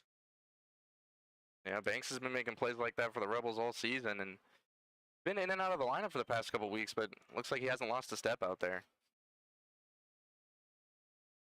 This is great evidence for him to use, as that one is hit out into right, and a swiping attempt by Terra Nova is to no avail, and Banks has some trouble grabbing it, and around for third comes Bottolato, and he's there safe and almost could have made a Little League type inside the park home run, but a quick handiwork by Harriel grabs it and limits that one to just a triple.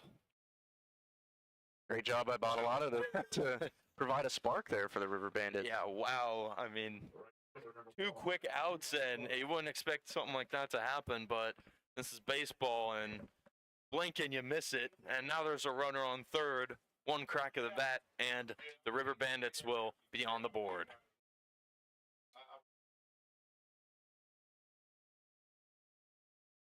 We're not going to call that one an error on Terra Nova. He was running pretty far for that one, and that one is hit well. Bouncing play to Mallow. Swung over to Doris for the third out. Crisis averted after that triple. And still no runs to show for the River Bandits. We'll be right back on the Rebels YouTube channel. 6-0 our score.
Back now in Newmarket, Joe Terranova quickly takes ball 1 outside.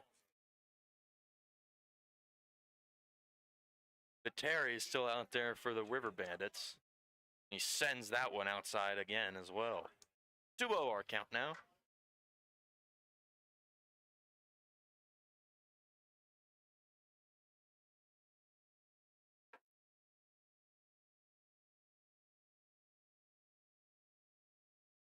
Deal from Viteri. Big swinging strike there. You'd probably expect that when you're ahead 2-0 in a count. You can probably take a big hack at it, and he does for a swinging strike. Here's the 2-1. That one's spoiled off.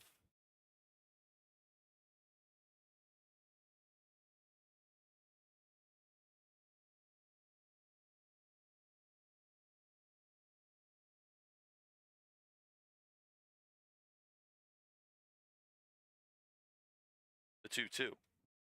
Big hack and a swing and a miss there.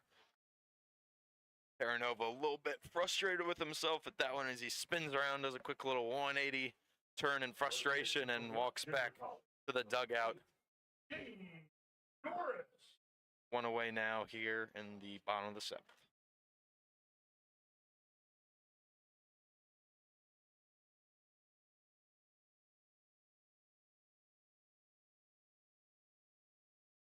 Empty count deal high.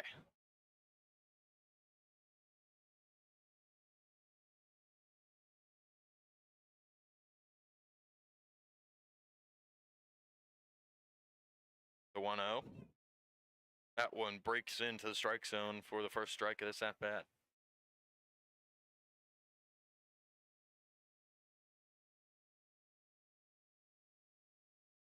Gorse had that nice grounder into left field in the bottom of the fifth.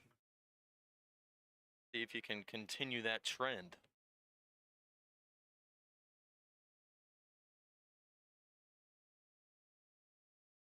The 2-1 high for a third ball. I was very impressed with that first inning of relief for Viteri. He came in the bottom of the sixth and retired the Rebels' top 3 batters statistically pretty quickly. He continues to impress here as he battles his way back to a full count. The payoff pitch is on the way. And here it is. And that's a swinging strikeout. 2 straight for Viteri in the bottom of the 7th.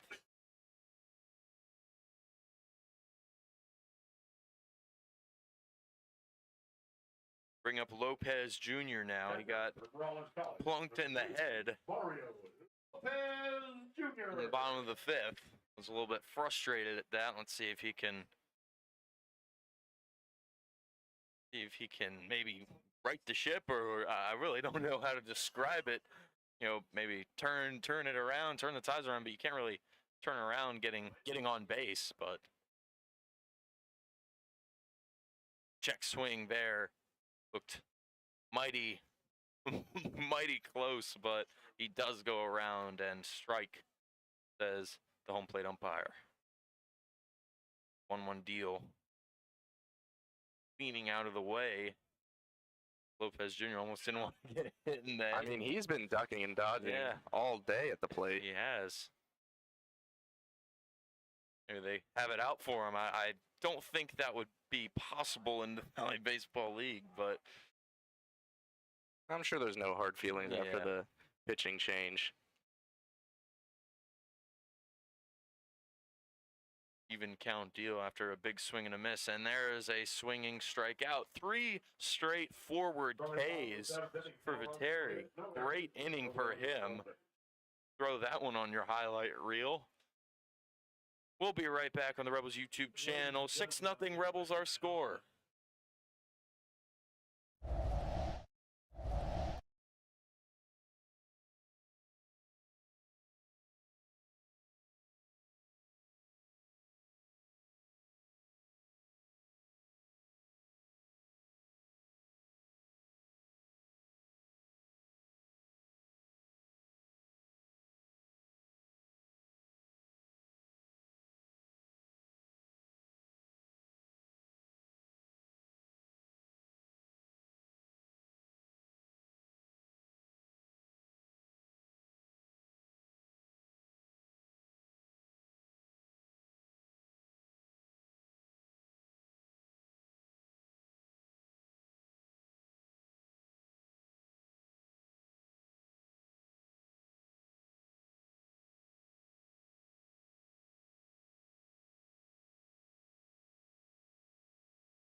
Back now in Newmarket, Ford Green and Andorowski due up for the Woodstock River Bandits. They face new Rebels pitcher Lane Giroux,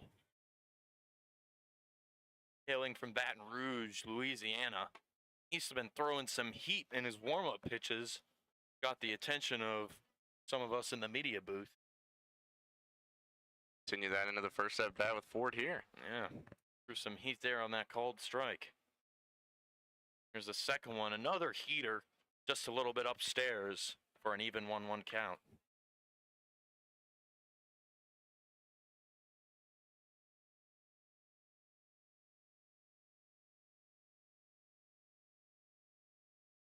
The 1-1. That one's poked into right field, drops for an easy base hit. There to glove it is Terranova, but whoa, going to very aggressive play from Ford. Looks like they got him, but no, says the umpire. Wow, that was mighty close, much to the disappointment of the Rebels fans. A very, very, very aggressive play by Ford. Wow, I'm just speechless at that. I don't know why you'd even try that. That's an incredible gambit there.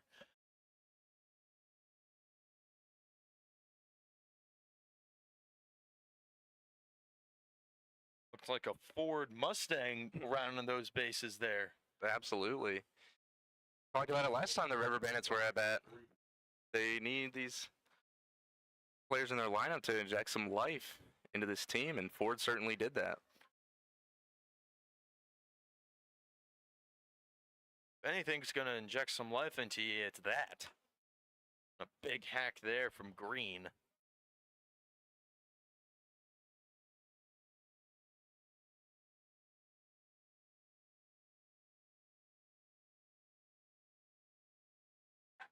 Another big hack and a big miss. And Giroux was a bit of a late arrival to Newmarket. So far in the season, he's only pitched 4 2/3 innings. He's allowed 4 hits so far, no runs, and 4 strikeouts. Oh, no runs is your magic number there.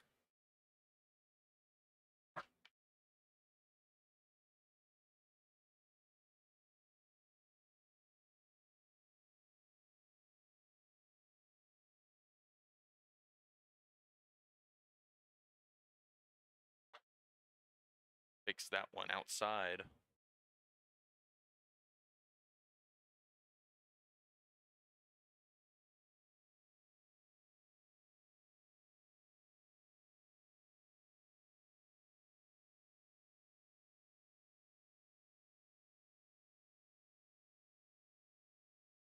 There's another one for a ball. To kind of do a double take when I saw Ford rounding second back there. I was just really confused. Shocked as that one goes high for a free 90. 2 runners on now for the River Bandits, looking to do some damage with nobody gone.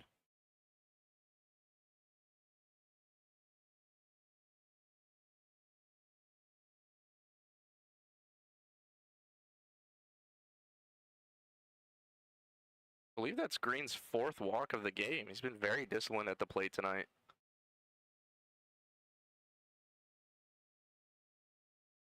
That one striped into left field. Under it is Murchison, and he takes care of that one for the first out. Runners stay put.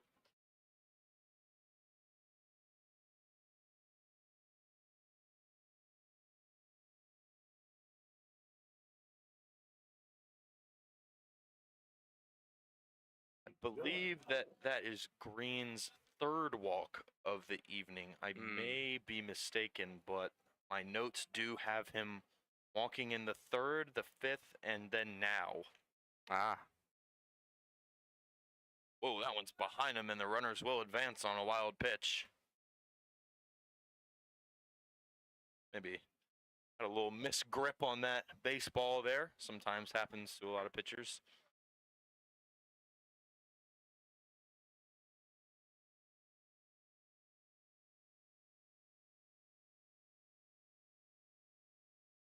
Maybe want to grab the rosin bag after that one, as that one's clobbered, and it will fall fair. And here comes the throw in from Terra Nova, but not in time. It's going to be cut off by Giroux, and one run will score for the River Bandits, that being Ford, who had that gutsy double run on his at bat.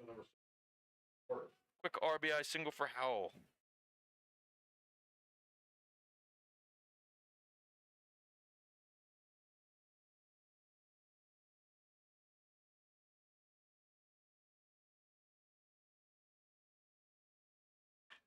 Connor Worth now with the runners on the corners, lines that one past Doris's glove, and around comes Green, and fumbling it is Terra Nova, and that allows Worth to get to second.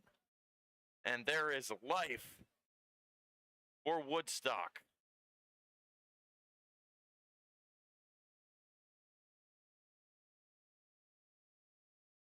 Definitely an error there. That will be an E9.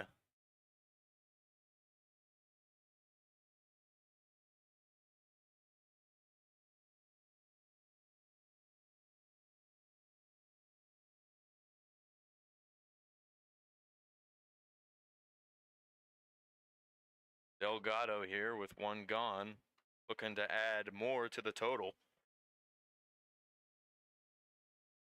With two runners in scoring position, can't have really a better chance than this. Here's that one. That's going to be cut high for a foul ball. Definitely sound like it hit something in the background. Yeah, that was not a pleasant noise. Yeah, that sounded pretty expensive there. I don't know what that could have been, but not the noise you really want to hear at a baseball park.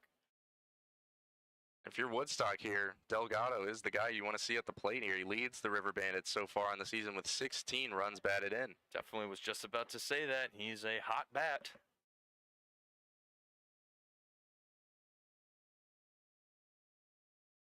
Ooh, wow. That one had eyes on him. Hits him right in the back. He twists to take that one on the back end. A free pass. That will usher out Coach Shepard. And he points to the bullpen. Don't know if there will be a change. And yes, there will be. We will be right back with the mystery man for the Rebels after this. Bases loaded, 6-2. Our score, Rebels over River Bandits.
Back now in New Market.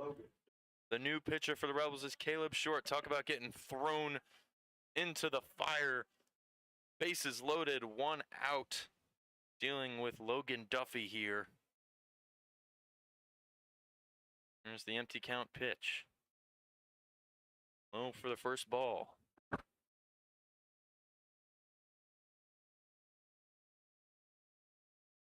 I would say it's now or never for the River Bandits. However, in this league, you can really get runs in any inning, so can't really say that, but this is certainly a great opportunity for the Bandits to cut down.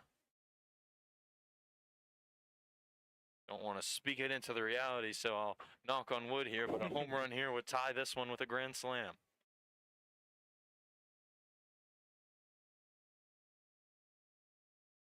Here's the 2-0, big hack and a miss.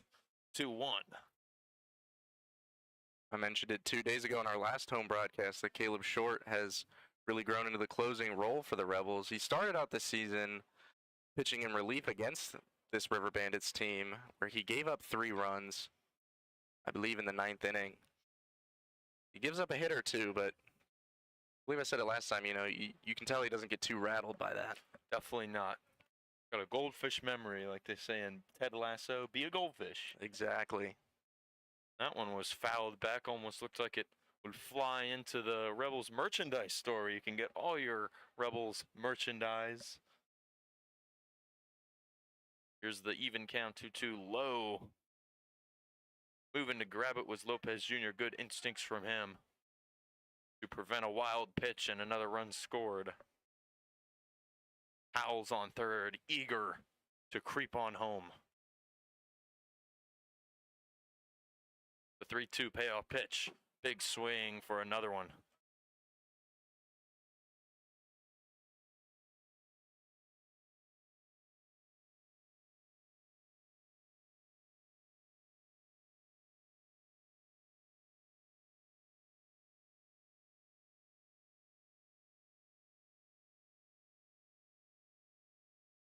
The payoff from Short. Fouled off yet again. Looked like it was going straight to our producer Greg.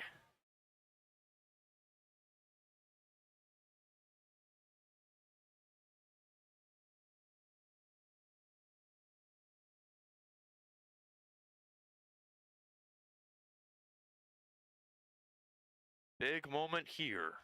Full count. The deal from Short. Fouled off yet again.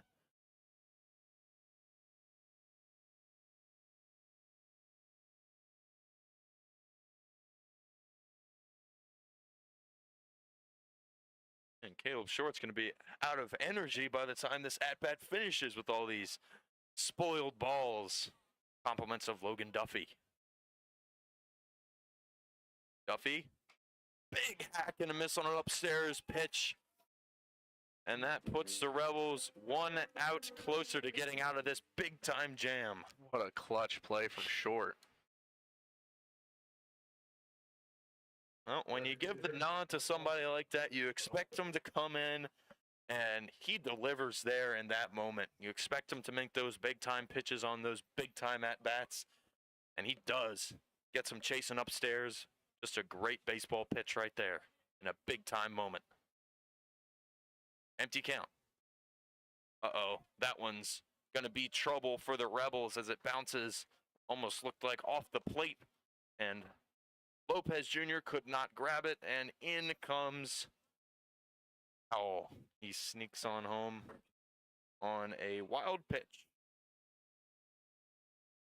River Bandits get one more here. They cut the lead to half. 6-3 our score. Rebels over River Bandits. That was quite the ricochet to bring Howell home.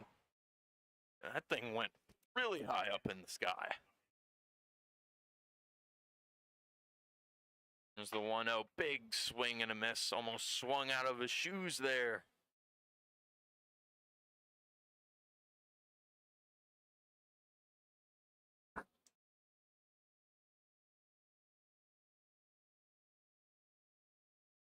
The 1-1 from Short. Another swing and miss. 2 straight swinging strikes. Badalato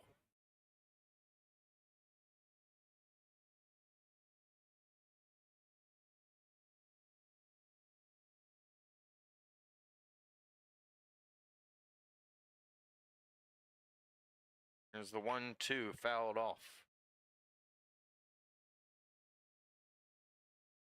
River Bandits in their orange jerseys with green. You don't usually see orange and green as a color combo.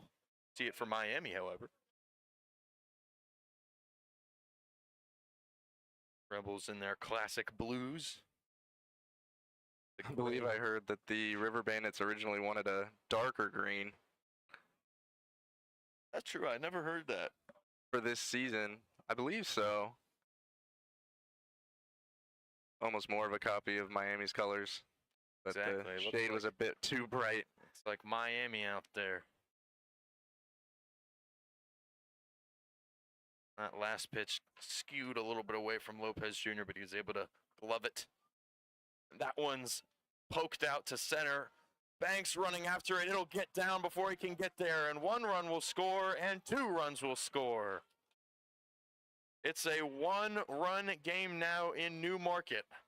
A 5-run top of the 8th opens the door wide open for the River Bandits to tie this game. What a timely hit by Bottolato.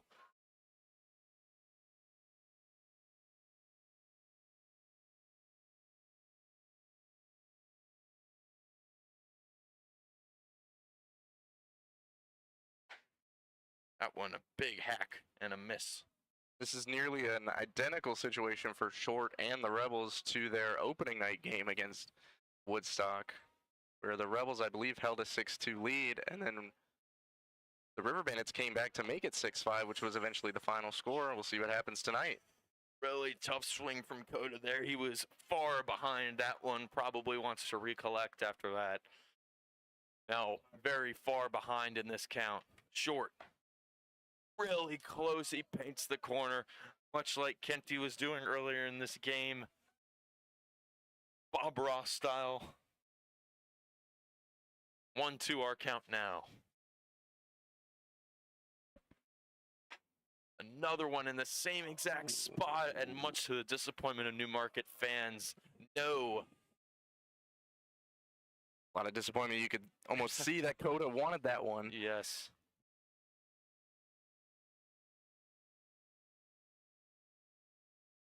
Hearing some chirps from the River Bandit dugout. Definitely, and that one's hit hard, clobbered into right center, and under it is Banks. He makes up for the unfortunate play on Bottolato, and they wrap up this top of the 5th, but not after giving up 5 runs and pulling the River Bandits back into this game. We'll be right back on the Rebels YouTube channel.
We're back in New Market.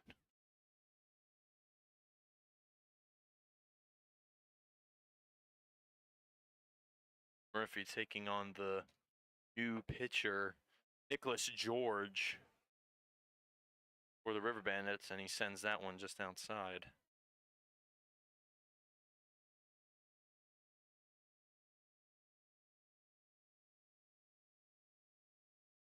Here's Murphy, the designated hitter, with a 2-0 count. Wild pitch. Wow, lucky that he didn't have anybody on base for that one, because that would have been bases plus for any runner. Nicholas George from Fairmont University, 6'3", the right-handed pitcher, faces the righty Murphy.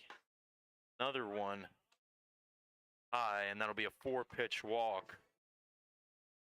And an easy one man on base for the Rebels. Shortstop for Palm Beach State. Eric. Torres up now, another righty from Palm Beach State.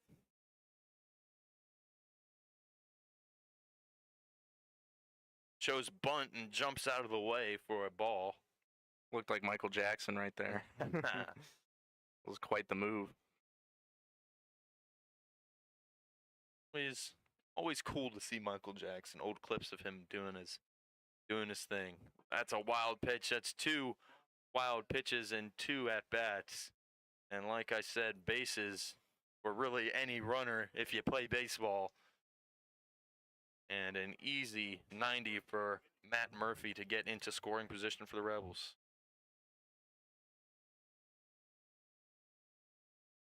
See if the Rebels can respond here after giving up 5 and get some runs of their own.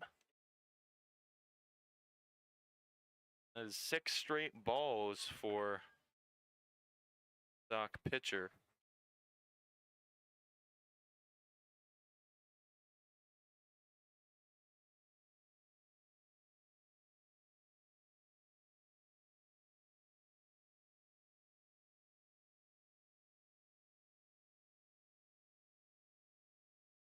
Torres digs in, waggling his bat, takes ball 1 outside.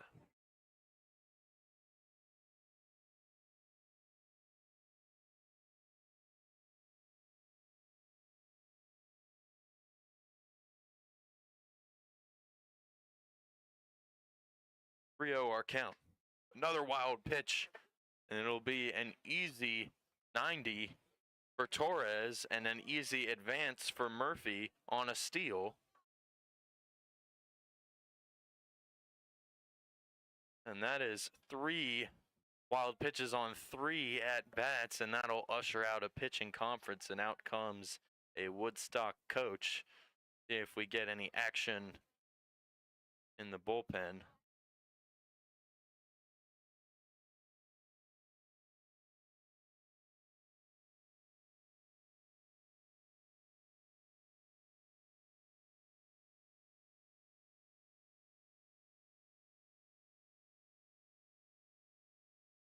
Only thing that's happening out in the Woodstock bullpen is a game of hacky sack by the dugout. There is a little bit of movement from players in uniform, but players in not uniform couldn't be any less absorbed in the game, as they are a lot more absorbed in their hacky sack, which has become a trend amongst baseball players. Yeah, we've got a wiffle ball game and just past the left field fence, and we got a hacky sack game past right field. The difference is one of them is kids, and the other one are players. Here's the deal. With runners on the corners, it'll be a called strike. That one was a quick one.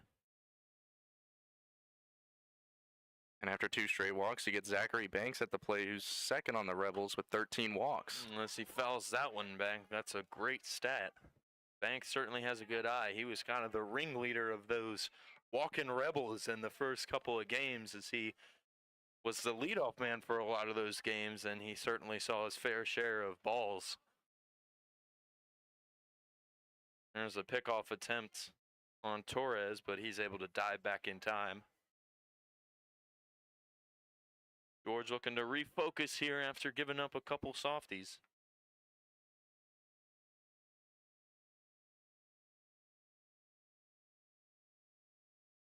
That's another high one.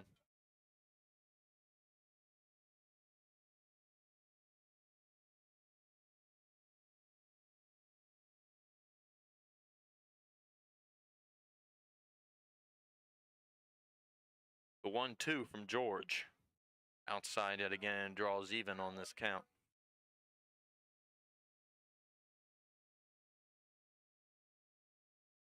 Last thing that you want if you're Woodstock is to walk Banks here. He's a speedster and he can round those bases pretty quick.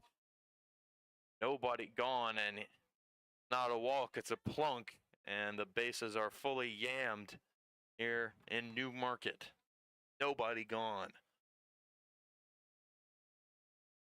This has been an excellent start to the inning for the Rebels. You can tell that they've sort of got like a cool and calm demeanor after they've played in a lot of close games so far this season, been a part of a few comebacks already, so great discipline on the mound or on the plate so far.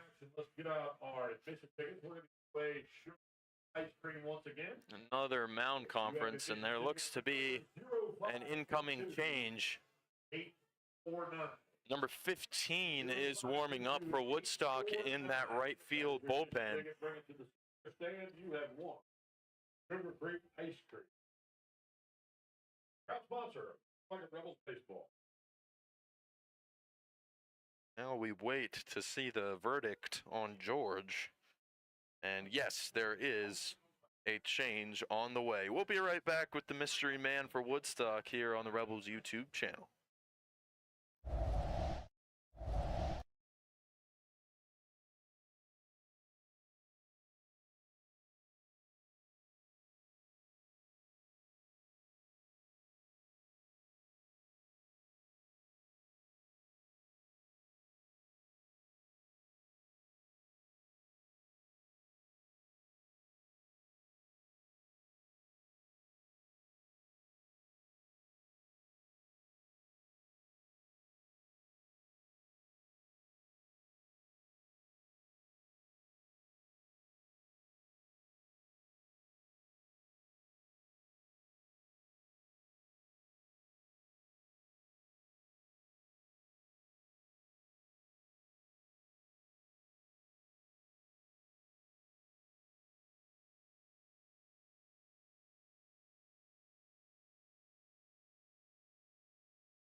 The mystery man has been identified for Woodstock. It's Daniel Turnham stepping up to the bump for the River Bandits, and he will face down Mallow.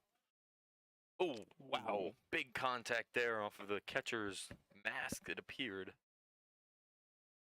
Fouled that one off.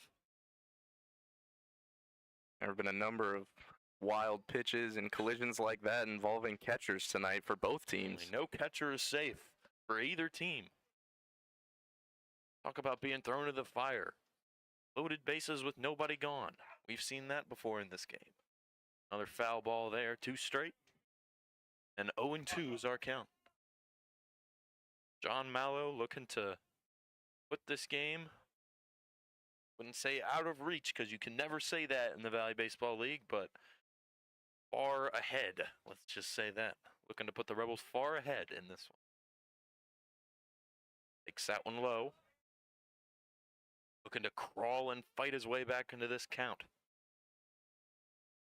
And Turnham just finished up a very productive outing 2 days ago against Culpeper, where he pitched 3 innings, only allowed 2 hits, and struck out 5 batters. That one low again. Even 2-2 count now.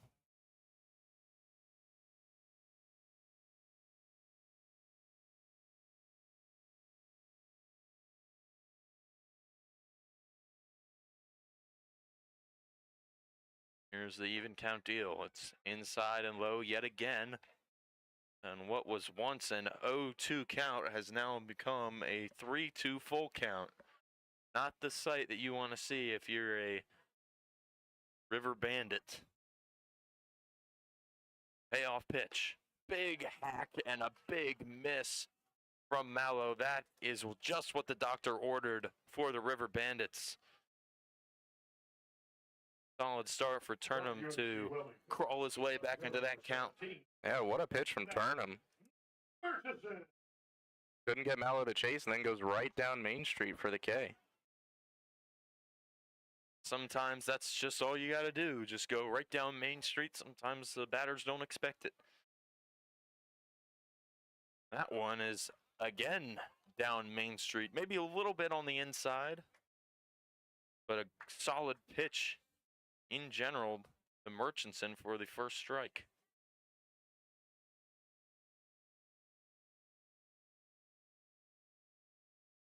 Oh, 1 deal. Just outside, trying to paint that outer third really close. Very close. And a good framing attempt by Howell.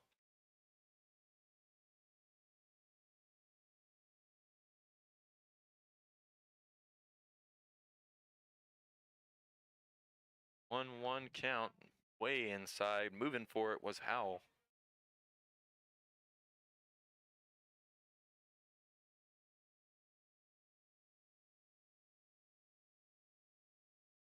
They're being very cautious with Murchison here.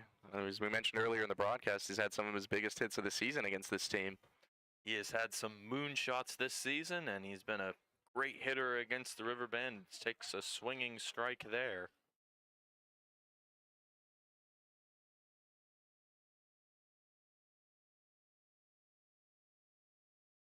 We don't want the lefty to chase a pitch here. As if he's late on it, he'll force it into near second or third. Fouls that one off for another one. That's the big thing if you're dealing with a lefty batter. If you're late on the pitch, you're going to send it either foul or you're going to send it straight to third or straight to second, and those can be turned very easily for double plays. That's the thin line you got to walk as a lefty. Here's the 2-2. It plunks him, whoa, and down he goes, and he is still down, rolling around. That did not look like it felt good.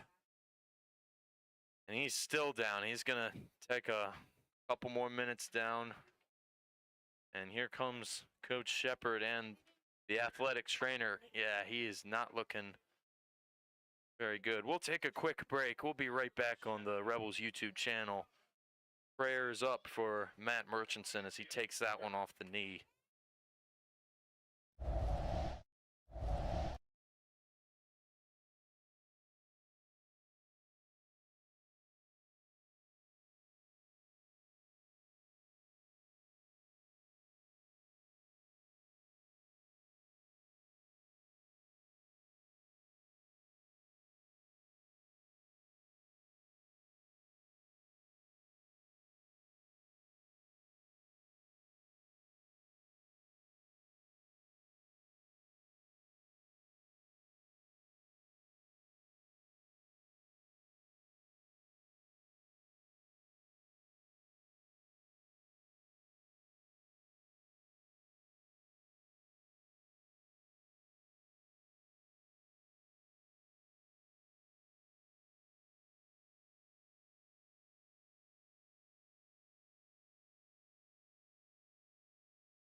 Back now in Newmarket after that scary collision.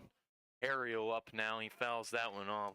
Update you a little bit on what happened. The athletic trainer came out and he was helped off, walking very gingerly on that right knee. Took it on the outside of his knee. Definitely a scary spot to get hit by a pitch, and probably going to be feeling that for a little while, and he certainly needed a lot of help.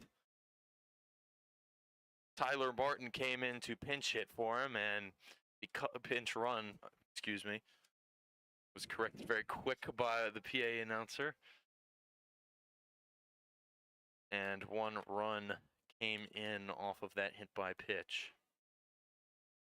That one is lined right to the third baseman Ford, and he's unable to secure it. And around comes Torres for yet another run. We're going to call that an E5, as he had some trouble fielding that. And the Rebels tack on another to their lead here. Southeast Missouri State. 5, go. Nova.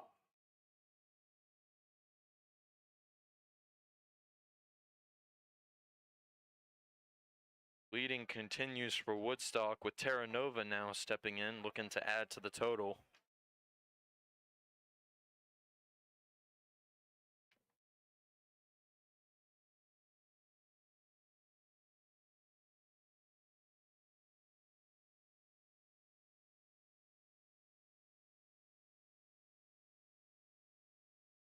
Righty on righty matchup here. Big swing and a miss from Terra Nova. Wow, he'd probably want that one back.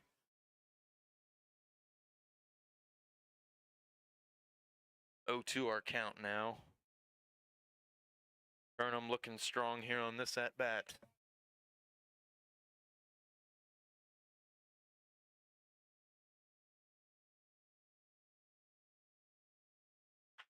That one's hit right back to Ford, and yet another fielding error, and around comes Banks.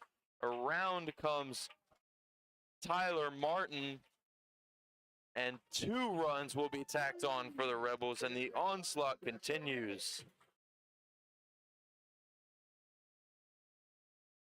Wow, what a rough inning for Austin Ford, as that's yet another E5. Torres. 2 straight E5s to be exact. Now runners on the corners for the Rebels as they double the lead. That's a great display of contact and power from Terra Nova and Ariel. That's exactly what you're asking for if you're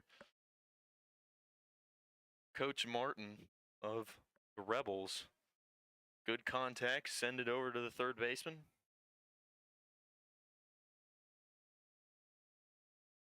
Takes that one for strike 1.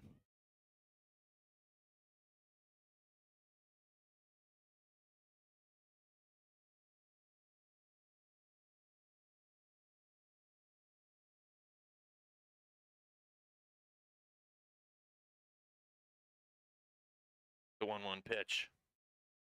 That one's knocked foul just past the third base line.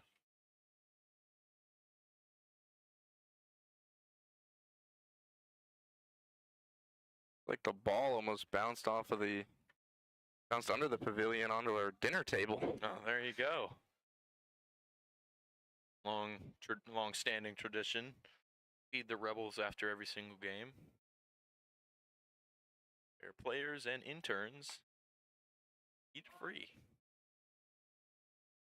Kickoff attempt there was really far left. Stretching for it was Delgado. He did a great job.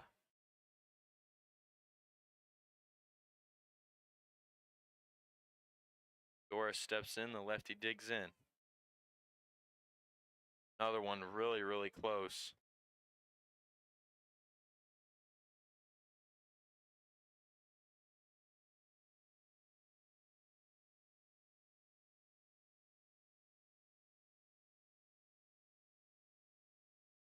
Here's Doris. Takes that one inside it again. tells Ariel over at third to stay put because catcher's got it. Howell did a good job jumping on that.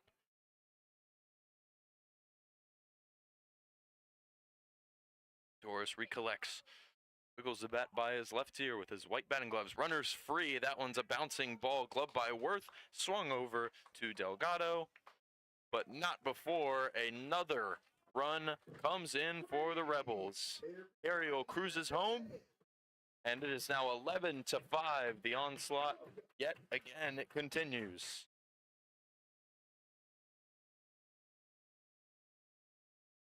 For the catcher from Rollins College, Mario Perez Jr.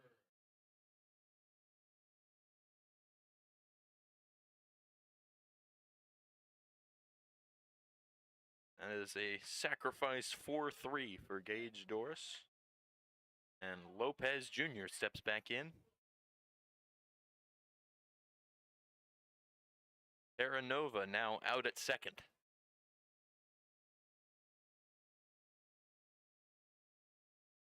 Another outside pitch. Turnham really struggling to find that strike zone. And if you look out in the Woodstock bullpen, some of those players that were playing hacky sack a few minutes ago are not playing hacky sack anymore. They're standing there in some orange jerseys. So, just have to see what happens. There's a big hack and a miss from Lopez Jr., but I think somebody was able to read the room and they return back to their bullpen to get ready and do some damage control if needed.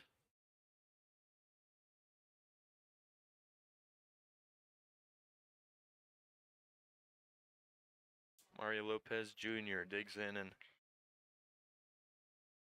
gets ready for this pitch. He fouls that one off.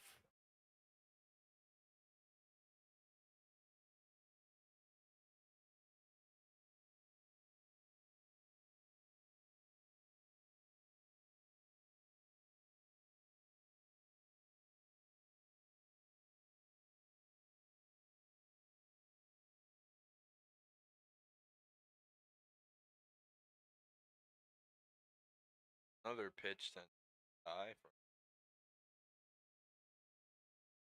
Lopez has been on base twice this game, but in unorthodox ways. He walked in third, and he was plunked in the fifth. Remember, that one is the one where he was hit in the head. Big swing and a miss gets the River Bandits out of that damaging inning, and Lopez Jr. very emotional after swinging and missing. Rips his helmet off. Not very happy with that one. We'll be right back for the top of the ninth on the Rebels YouTube channel. 11-5 Rebels over River Bandits is our score.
Back now in Newmarket, Austin Ford stepping in for the River Bandits, looking to maybe right the ship in the batter's box after having a tough inning in the field.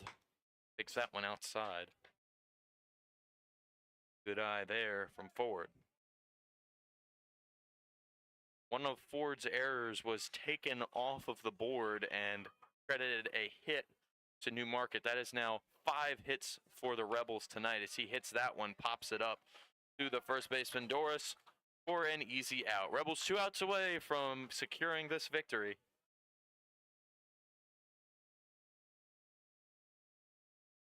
A quick P3 takes care of Austin Ford.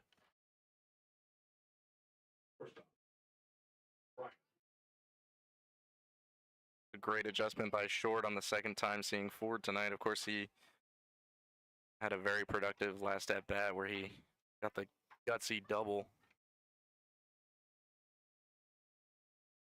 Here's the empty count pitch to Bryant Green.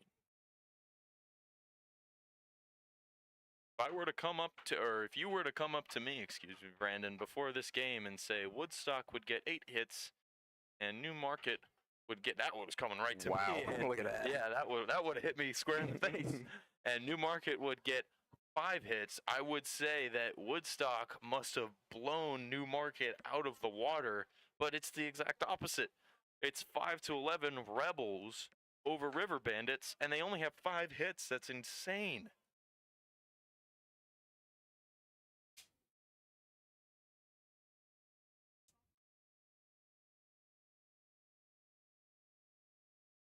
Green adjusts here and takes the 3rd ball of his at-bat. I would say each time the Rebels see their crosstown rival, the River Bandits, you know you're going to get a chippy game. Most of the time it's going to be a close game. And I believe in all 3 meetings, there have been a lot of wild pitches, a lot of, balls going past the catcher like we've seen tonight. So you never really know what you're going to see. That's a big pitch right there and a big hack and miss. Getting the support from the infielders of the Newmarket Rebels cheering them on. That one fouled off right to me again. Wish I brought my glove and they made cut a little hole inside that safety net. I'd be going home with like 3 or 4 souvenir balls tonight. Can't say Green isn't consistent. He's reached on base 3 times tonight, but all of them has been walks. And there's another one right there. There's walk number 4. Yep. I would say it's a walk-in quitting time, but like I said earlier, you can never call anything over in the Valley Baseball League. Same goes for this game. We've seen 10-run innings. We've seen 7-run innings. We've seen multi-score innings that, they're not impossible. That one is chopped. Looks like it's going to fall just foul, but chasing after it is Murchison. It looks like he will not get there in time. Judging based on how I saw it, he was obscured by the Rebels' dugout. And yes, he does not get there in time. It falls foul for an 0-1 count.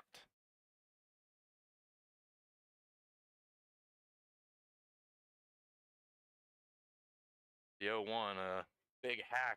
Got a piece of it, but into the glove of Lopez Jr. it goes for the 2nd strike. Andorowski, a 4th-year player from DeSales University, has over 600 at-bats and a career .394 batting average. Not too shabby, and he hits that one out into left, and it takes a bounce for a base hit. Murchison had to adjust to grab it and not give up extra bases. Green will get to 2nd, and Andorowski will get to 1st. Yeah, right on cue. He shows how that experience will pay off. Right on cue indeed. Quick L7 advance. And Dylan Howell now.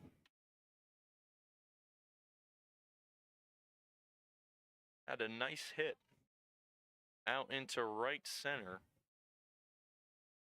The 8th. That inning was a productive one for the River Bandits. They scored 5, but it was quickly followed up by the Rebels 5. Little mirror match on the scoreboard there on the 8 spot.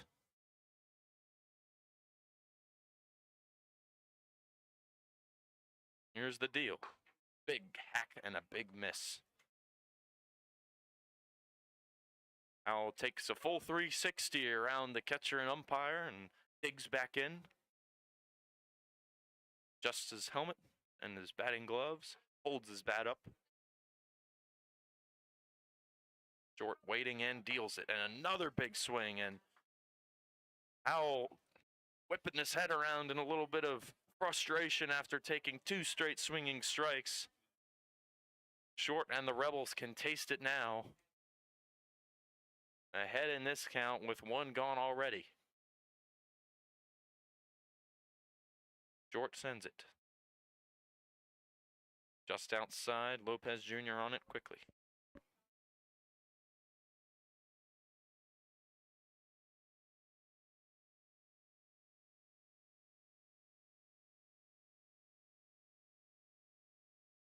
The 2-2. Check swing, very, very close, and they'll call that a ball, much to the disapproval of the Newmarket crowd. Looked mighty close from our perspective, but we've said it before in prior broadcasts, the check swing perspective for us is not the greatest in the world, so we aren't the most accurate information dealer. That position belongs to the umpires on first and third. Another one fouled off there by Howell.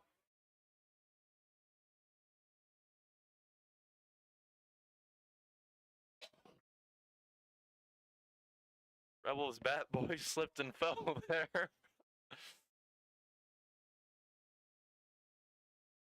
Little blooper reel action here in Newmarket. And that's a great pitch, but just outside, and Short isn't too happy with it. He jumps up, and the bases are loaded for the River Bandits. It's now or never. Talked about it earlier in the broadcast, but I'll say it again. Howell's been putting up quality at bats all night. Getting these pitchers deep into the count. He's had a good night. And here's Connor Worth with the ability to add some to the total of the River Bandits. The Virginia Beach native, graduate of Frank W. Cox High School. Fouls that one off.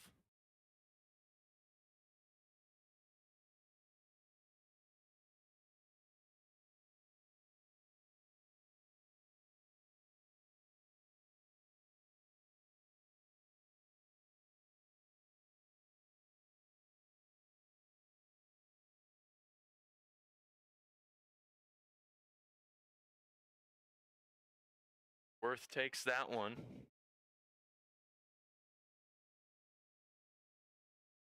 One, two, our count.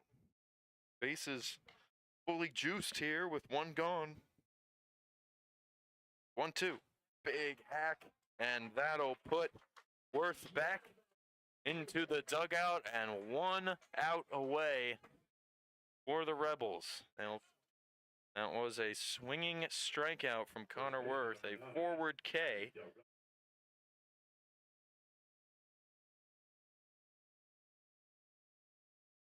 Delgado now steps in, a lefty on righty matchup. Here's the deal from Short. Great pitch there, a little delayed reaction from the umpire, but he calls strike 1. Like there was really no way that could have been a ball. Here's 0-1. Really another close one. Lopez Jr. held it there just to give the umpire an extra look, saying, look how close it is, but no. 2 pitches in really close spots together. 1-1. Even count high this time for a 2-1. Short starting to get a little sloppy here.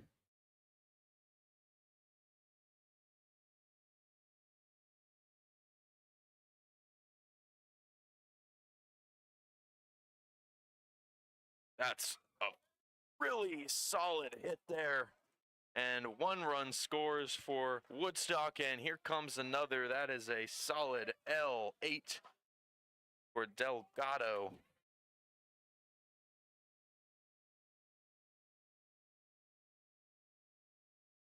And Woodstock bites into Newmarket's lead. Of course, we talked about it earlier in the broadcast. Delgado, the #1 table setter for the River Bandits, does exactly what I'm going to say paid to do, but not exactly paid to do this. I think any of us are paid to do anything. But And that's for the okay. love of the game. It's for the love of the game, exactly. That's all that matters at the end of the day. That first one is just barely high.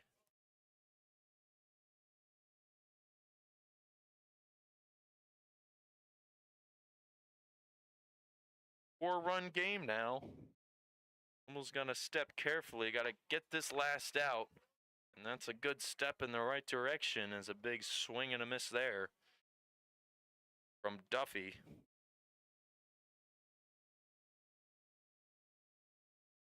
Contact in one wrong spot will end this one in Newmarket.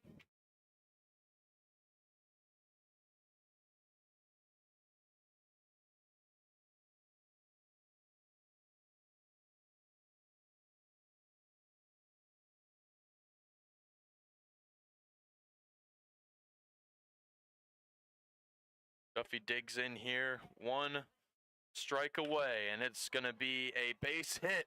This game's not over yet, and around comes Howell, an aggressive play, but he's home safe. So hold the phone here. It's not over yet. That's a solid G9 for Duffy. The Rebels tonight, before this 9th inning, were doing a pretty good job on that trio of Worth, Delgado, and Duffy, but of course in the 9th inning they come up with clutch plays here when their team needs it most. That's a big hack and a miss.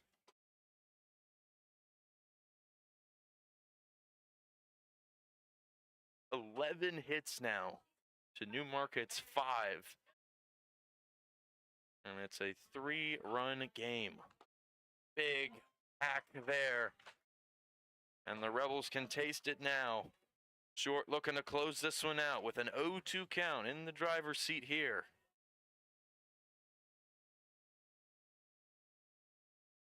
Looking for his 3rd save of the year. Exactly. Here's Bottolato. The righty digs in. Holds the bat close to his shoulder. That one's fouled off for another pitch.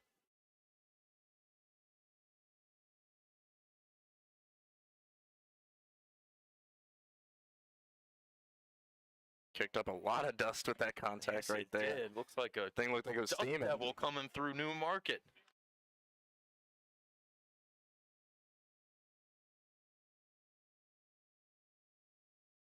The 0-2 pitch. And it's fouled off yet again. And running after it are the two Bat Boys. It's a competition for who can grab it, and the Woodstock Bat Boy will get there first, but a great effort from the Newmarket Bat Boy. He was hightailing it over there. Nice display of sportsmanship from the two teams. Different Bat Boys there. Exactly. The 0-2 deal. That one's hit high. This should end the game. Under it is Torres, and he gloves it. That'll finish things off and put a bow on this victory for the Newmarket Rebels. A quick P6 will end this game. And tonight's score, your Newmarket Rebels 11 and the visiting Woodstock River Bandits 8. 11 hits for Woodstock to Newmarket's 5, and 1 error apiece for both teams. Great win for the Rebels, and your Rebels are 10-5 now on this season. Well, Brandon, any thoughts after this game, after a dominant win for the Newmarket Rebels? It's interesting to look at this game for almost like a benchmark for the Rebels. It was a similar finish to their opening day game against the River Bandits, although in that one, they had to sort of scratch and claw their way to a win by getting hit with pitches and showing discipline at the plate and getting walks. But now you see both teams really adjusting to those wood bats, getting a lot better contact on the ball, and Now you see some more high-scoring games between these two, and I'm really excited to see how the rest of this season series goes. This series has certainly been an exciting one. Well, on behalf of the Rebels YouTube channel, I'm Jack Robert, joined by Brandon Whitaker. We will say so long and good night from Rebel Park in New Market, Virginia.